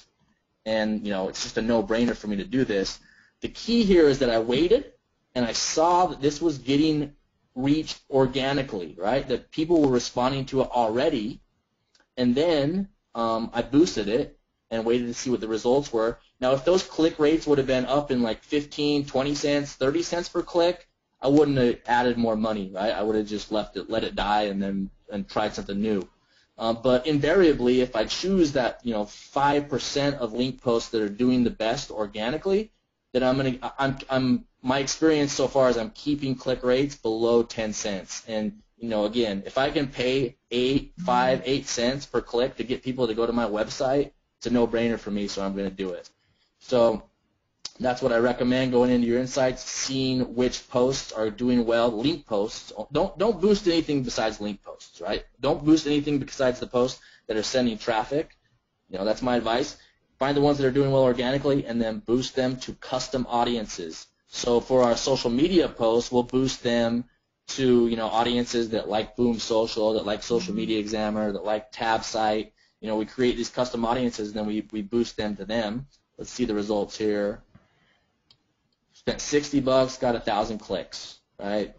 So again, below 10 cents, it's around I think 7, 8, 6, 5 cents a click, no brainer. Okay, so those are the kind of nitty-gritty tips that I can give you right now that are working for us. And so I don't know if you want, Mike, you want me to go into my special right now, my special offer? Yeah, I think so. We've filled up our 90 minutes. People are staying with us, so that's a positive thing. But let's go ahead and jump into this. And everyone just know that you will be able to get the video replay of this if you do have to cut out at some point in time. But we're gonna let Josh jump in. Okay, awesome. So for this webinar, Mike twisted my arm and got me to offer something that I would never offer, and I've never offered it before, especially on a free webinar. You guys didn't pay anything to be here. And still, you're going to get this, which is crazy of me, but I'm going to do it. I agreed to it. I'm going to do it. I'm going to give you 2 free months of agency at $99 a month. So you're going to get $198 value. No commitment on your part. You can cancel anytime before that 2 months is up. So you will literally pay nothing. All you got to do is go to postplanner.com/tabsite. That's going to take you to the checkout process for our agency app. And then you're going to click a little button down there that says "Got a coupon." It's down there on the bottom left. So let me see if I can. Oops. Let me see if I can show you that real quick.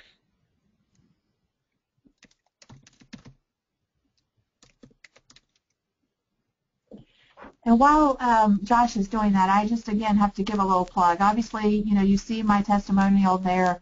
But literally, by using Post Planner, it has saved me hours of time, which is incredibly important to us as marketers, and I would have had to have spent thousands of dollars to get the same value proposition if I had, without having some proven content to leverage. So, again, for two months free is a steal. At least try it, guys. You are going to love it.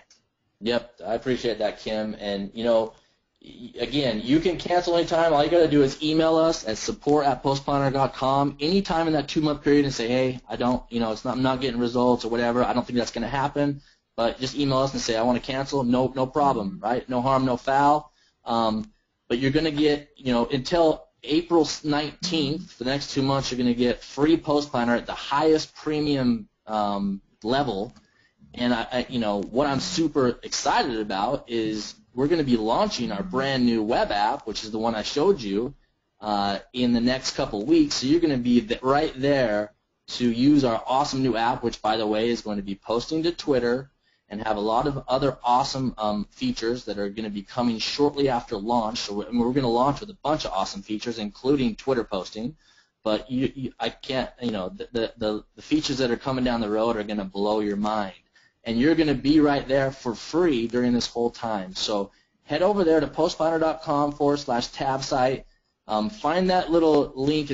Some people have a difficult time finding it. It says got a coupon. It's kind of a gray little message there. It's at the bottom left corner of the form. Just click on that, and then a coupon code field will open up. Type in tab site 2015. You'll see the balance go to 0.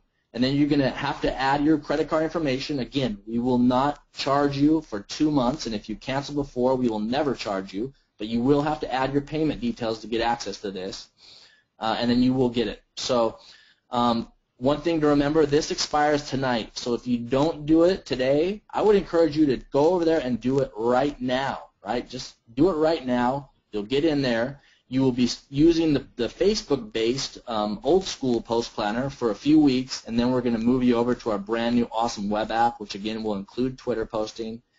So jump in there, use tab site 2015, and take advantage of this amazing offer. And you will not have to worry about any money until April 19th, and then on April 18th you can decide, wow, this is awesome. I'm getting huge results. I'm going to stick with this. And if you need a lower plan, the $29, for example, or $49 a month plan, just write us again, support@postplanner.com, and say, hey, I don't think I need the $99. Why don't you move me down to the $29, and I'll just pay $29 a month. Or, hey, I don't need the paid plan. I'm just going to use the free. Just move me down to the free. No worries. We'll do it for you, okay? So, yeah, please head over there, postplanner.com/tab site. Use coupon code TABSITE 2015, and you'll get 2 months free.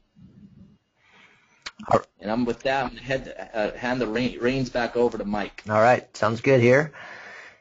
And let's see. So as we wrap up on your offer there, Josh, anything you need to say to, who it's available to, people that can, upgrade or take advantage of that offer then? Yeah, this is only available to new users. So if you already have a paid account, unfortunately, you're not going to get the offer. But if you're a new user or a free user, you can use this. Okay, all right. And there was a question about just a free version, and you do have that. So we're just answering that question as well. We do have a free version, and we're actually going to be coming out with this is actually, I haven't told anybody this, but we're coming out with a very low-priced version. It's going to be called our Love Plan, and it's going to be $7 a month. So you'll get access to all the content features, but you will only be able to post to one social profile, so one Facebook page, one Twitter account, but that'll be only $7 a month. So we're going to be launching that plan with our big launch of the web app as well. So anyone who just has one page and wants to access the content features, you can do that for pretty cheaply at $7 a month. All right. And again, if you decide in this 2-month period that you want to do that instead, no worries. Just let us know. Excellent, excellent. All right, folks, sounds good here. So let's see. I'm going to take presentation back and jump in with my screen here just so you can see. Let's see if you can pull up. I'm going to be moving over to a lead capture, screen 2 monitor. Should be coming up for you here in a second. All right, because when we're talking about the funnel, what you got from Kim and with Josh on all of these things is the chum, the ability to resource people, to get information out there. Again, that's helping you build that attraction, build that engagement. If you go back to the funnel that I was outlining before, let me see here. I should just show you that slide again quick so that we can make sure we're talking on the same page. All right, so this is a quick version of it. I was talking about the funnel, but they talked about the attraction and the engagement. Okay, so what we're doing there is building that momentum on our Facebook page, and then ultimately once we get that momentum going, we want to mix in. This was 30% of your content was in lead capture, and I'm just taking you into a quick version of TabSite. So these are lead capture opportunities within TabSite. You're looking at the TabSite Manager area here, and so with a photo contest, with sweepstakes plus video contest, an essay contest, a sweepstakes, a coupon, a landing page, a form and survey, all of those are lead capture possibilities. And in actuality, on any app that you have for us, you can add a form gate at the beginning so that it is lead capture before they could access a group deal, before they access their Instagram photo contest. They'd have to fill out a form, so they can be all lead capture. But what you're doing there is trying to offer something of value, something that's interesting, something that's relevant, that moves people to want to take action.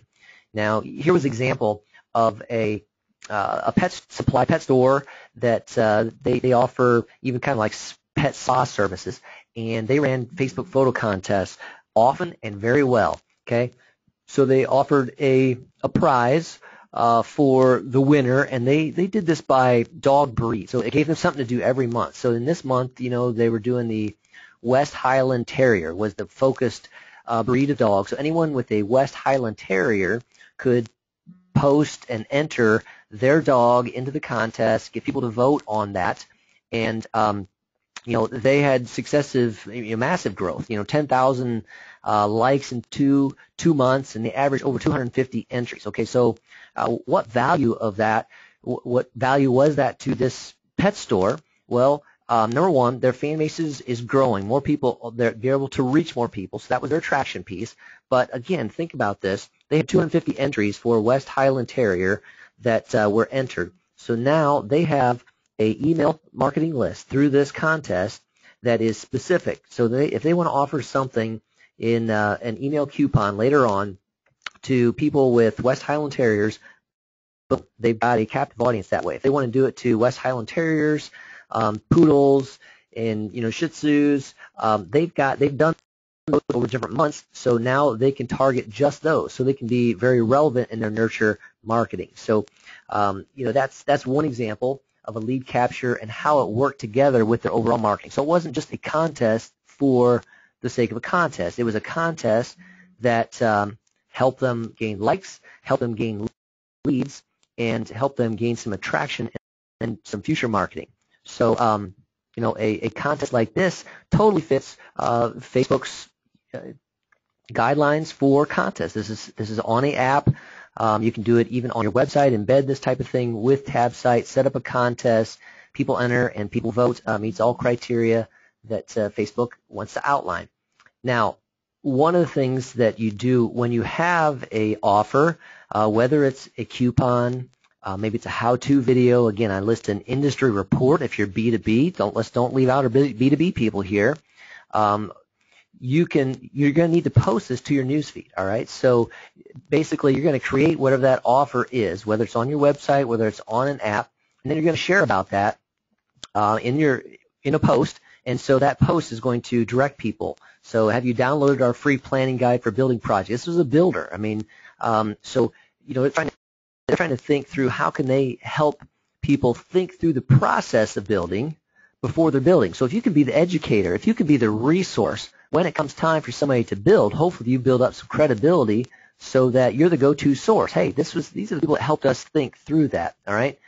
So that's how you get the awareness out. You begin to inject these posts into your newsfeed, and that's what I love about Post Planner myself. My own plug here is that these can be set up so, if I want this to go out on a recurring basis, that's what I love. I need this to go out regularly, once every 6 days at a different time. I can do that with Post Planner. Set it up once, let it run so that I know, an audience is going to be made aware of this lead capture offer and opportunity. All right, so that's what's happening here, and why we want to do that again is because we want to take them from a unknown, just a fan, that we don't have any access to really outside of Facebook, to a known, somebody with a name and email address that we can reach. We're giving them a clear incentive to sign up. We want to move them from Facebook, where we can continue to reach them, but also into another channel, which is email marketing.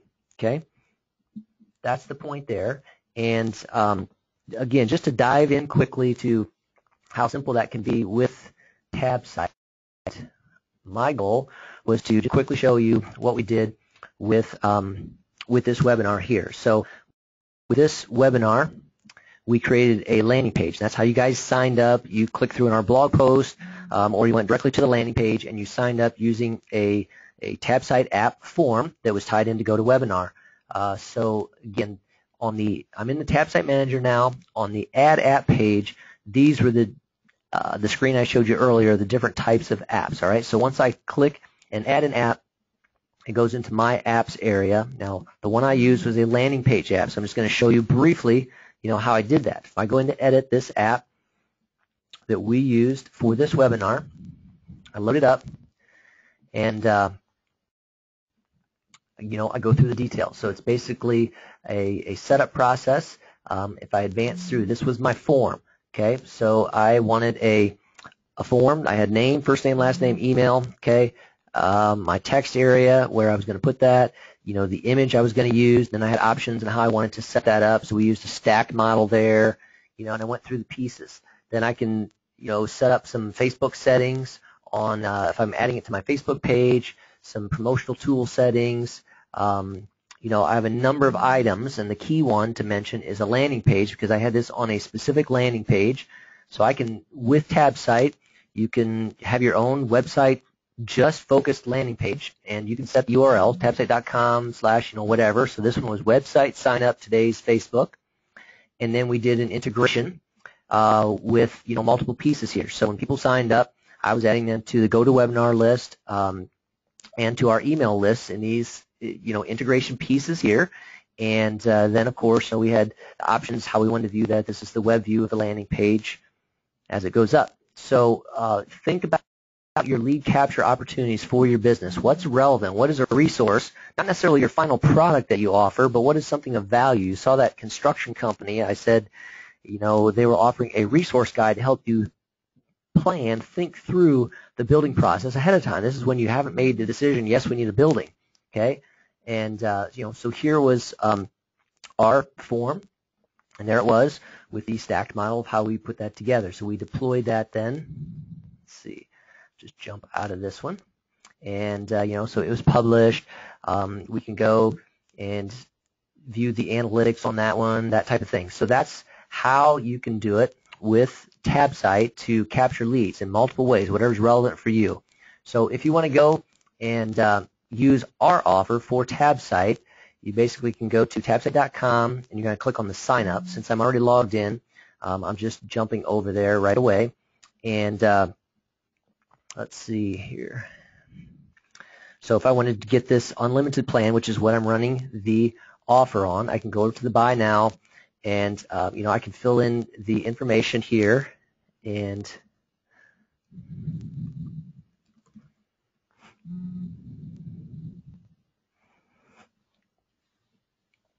basically right there, if you sign up for the unlimited plan today, you can get a discount of 100% for 3 months. That is paying nothing for 3 months right there.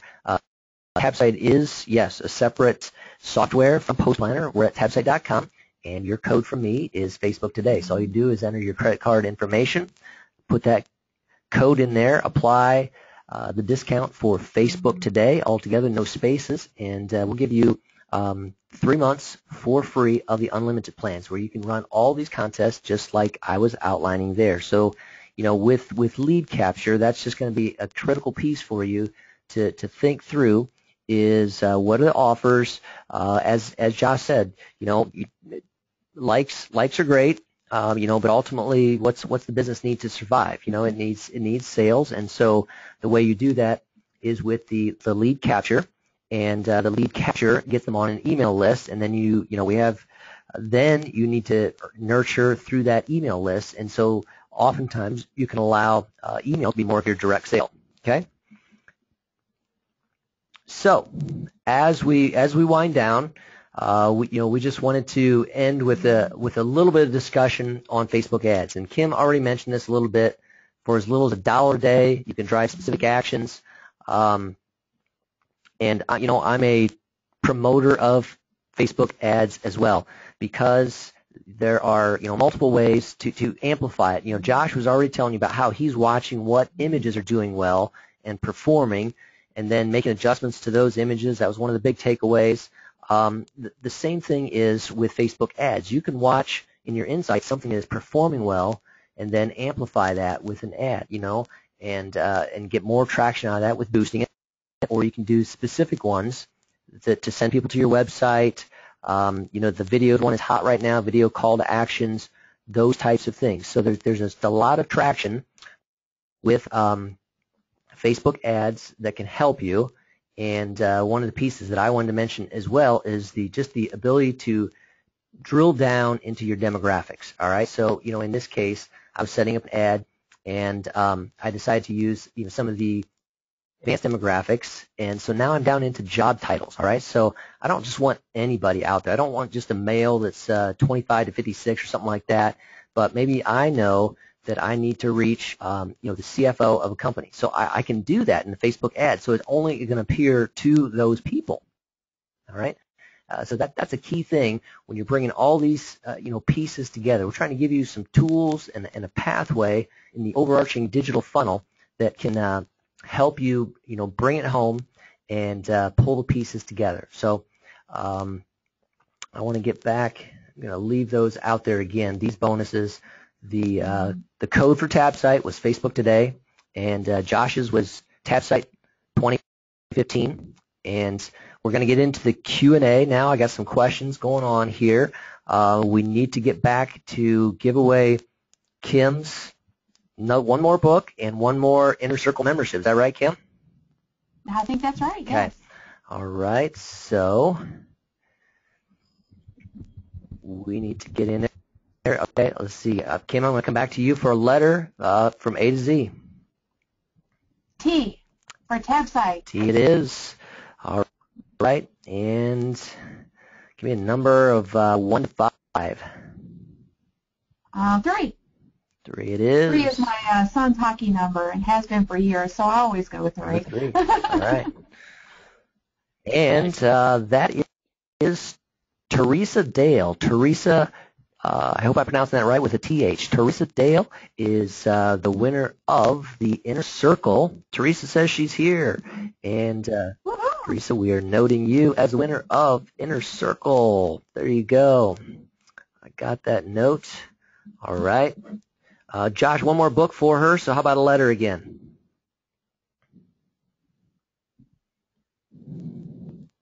What do we do here? How about Z? That's a good one. Oh, boy, that could be difficult, though. Okay, how about J for Josh? I didn't have any. There you go. I didn't have any Z, so let's go back to J's. All right, J. Okay. All right, I got a number, and then I need a number between 1 and 7. 7. All right.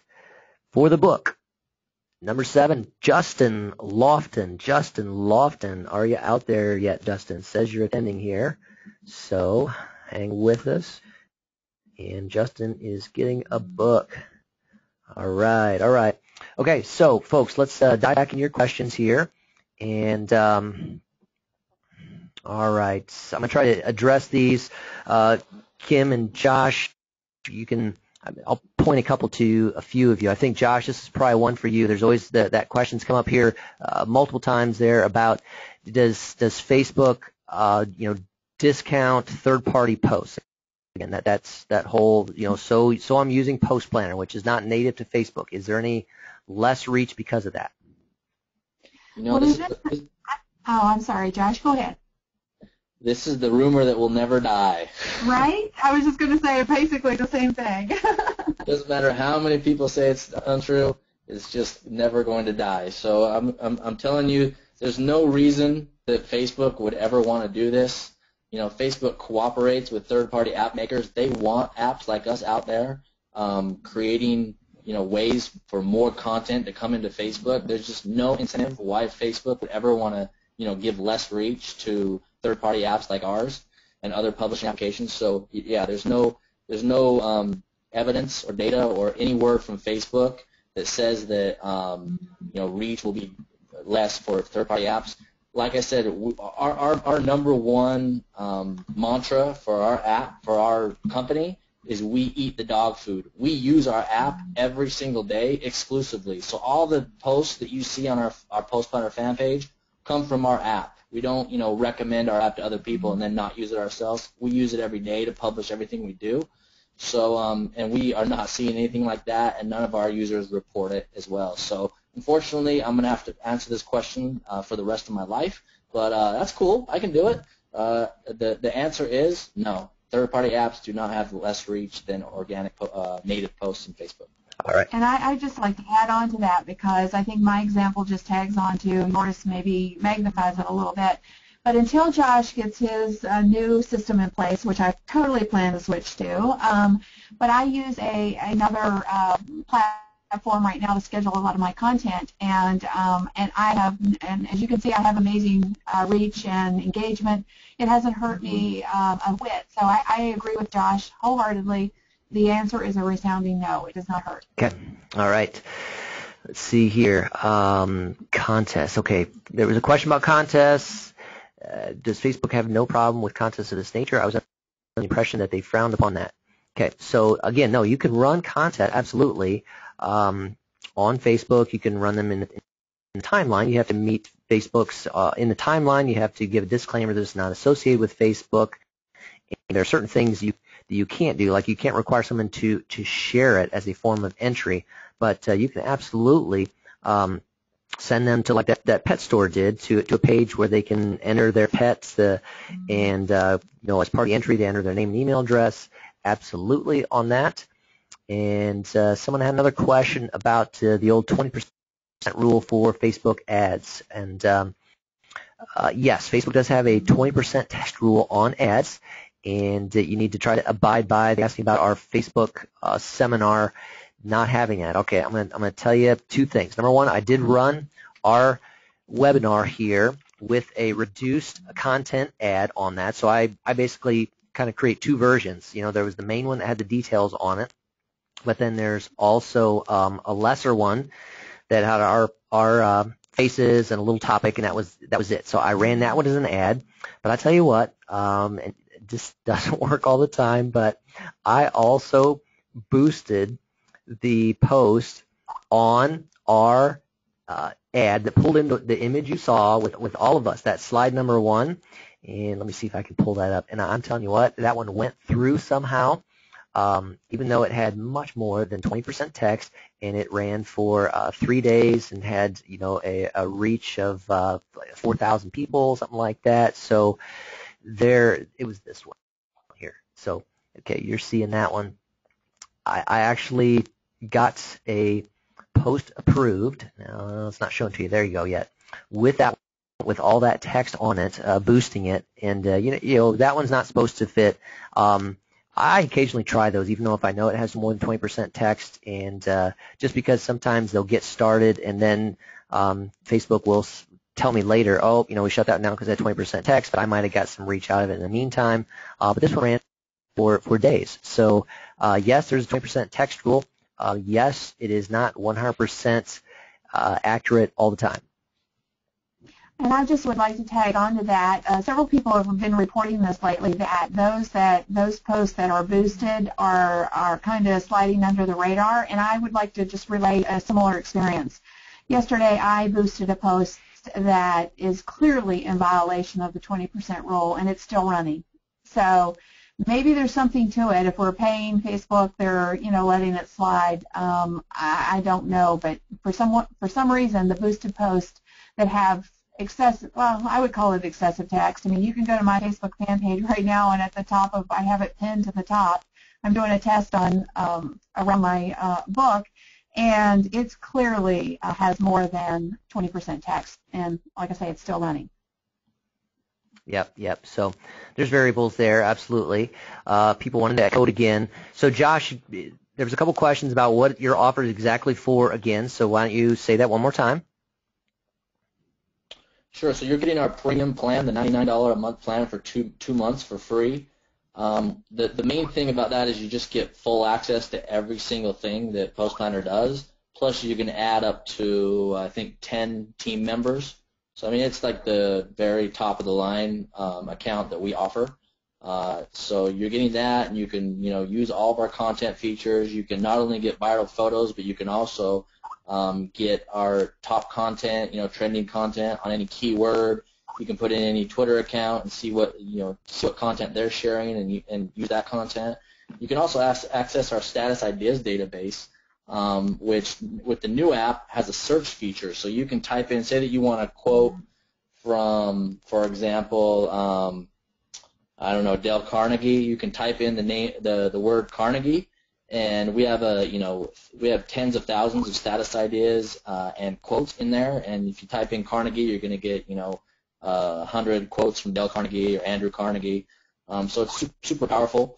And like I said, the new web app will be launching in the next couple weeks, and so you won't even have to deal with the old Facebook app anymore. You'll just come right into our new app, start posting to Twitter. We have all the features of the queuing features, like you set up times during the day, 6 or 7, whatever you want, times during the day. Set up those times, and you can just queue up your posts, just like many publishing platforms. So it's a powerful tool, and you're going to get the highest premium plan for free for 2 months, which is not bad. There you go. There you go. And so, again, that's code for Post Planner listed there as TabSite 2015, where my code for TabSite for your lead capture is Facebook Today. And you enter that discount. Mine is for the unlimited plan. All right? So that's the key plan that you want to put that in for. The unlimited plan on TabSite gets you 3 months for free, and that's you can do that with the monthly or the yearly one. So that's the piece there.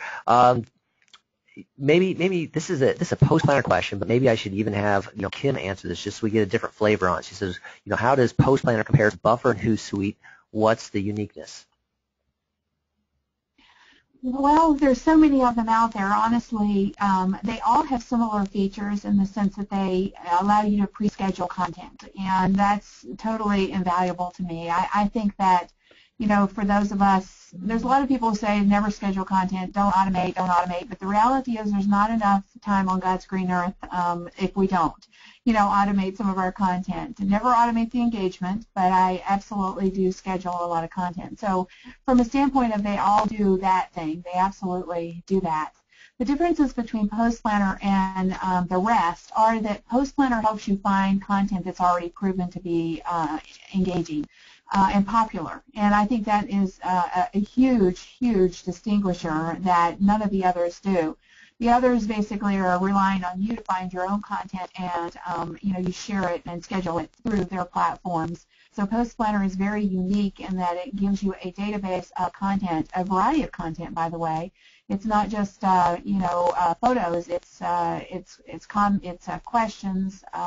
It's comments. All kinds of types of proven engaging content that you can share on your Facebook page. So I think that's probably, like I say, the biggest thing. Love Buffer. I personally use Hootsuite because it's just the tried and true, and it still does most everything that I needed to do from a engagement standpoint. But I'm still on, until Post Planner rolls theirs out, I still use Social Oomph for a lot of my automated content. Okay.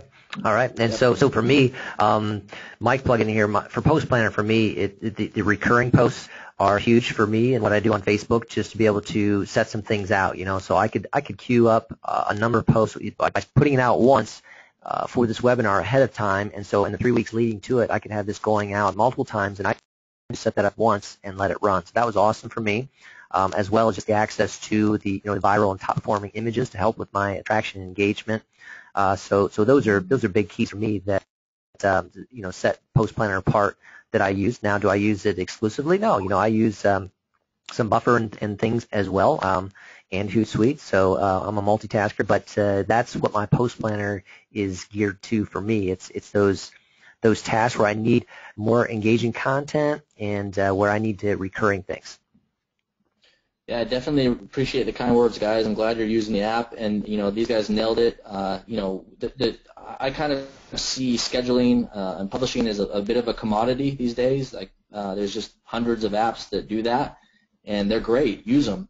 But what's really distinguishes Post Planner is that you can go in and you can we put a really powerful algorithm. Facebook has its own algorithms. Post Planner has its algorithms that we've developed over the last year that help us find the most viral content when it comes to images, but also articles, blog posts. If you're wondering which blog posts are the best, with the launch of our new web app, we have a super powerful algorithm that grades articles on the same 5-star system. So you can jump into Post Planner, add a website, add a fan page, add a Twitter account, add a keyword, and we will show you a bunch of content. And not only that, we will rate it based on our own algorithm according to how, mainly based on its social shares, so how many social shares it's got. So really how engaging it's been and how many people are sharing it. And we've developed this algorithm that's super powerful, and you don't have to go anywhere else. You can go into Post Planner, you can find images, you can find articles, and you can find text, like I said, quotes, questions, fill in the blanks, those kind of things. And very shortly after our launch, we're going to be launching our viral videos, which is going to be a brand new section in the app and it will function very similar to viral photos. Put any fan page in, we'll search and find all the videos they've shared and show you the top ones, and you'll be able to share those videos yourself. So it's all about the content, baby. There it is. There it is. It's all about the content. Content is actually, there's that old saying, content is king. It's not so much content is king, although content is still incredibly important. But sharing content for content's sake is old news, guys. It's relevant content. So where can you lay your hands on relevant content that your community is going to want? And frankly, really, the only game in town right now for that is Post Planner. There we go. All right, guys, you have been an outstanding audience. As so many of you have stayed with us through 2 hours. We just hit the 2-hour marker here. And that just showed your interest past our 90-minute time period. So the last 30 of overtime, where you were hanging in there to get more questions answered, to get some bonuses, and to hear it. So thank you very much for sticking with us. We will be sending out this video replay afterwards. And again, if this was of value to you, come on over and tell us about it there. I mean, you can come to facebook.com/tabsite. There's also facebook.com/postplanner or Boom Social with Kim Garst, right? That's right. So come on over, and we love to chat. So we'd love to engage with you and help you in any way we can. Okay. And again, to our winners, Karen Hendershot, Paul Chatterton, Bill Topher, Teresa Dale, Justin Lofton will be getting in contact with you afterwards. Stay tuned, folks, for that video replay and slides coming out within 24 hours then. So thank you guys for participating with us today. This is Mike. Thanks, Mike. With Josh and Kim. Thank you guys. Thank you. All right. Take care. Over and out. Bye-bye.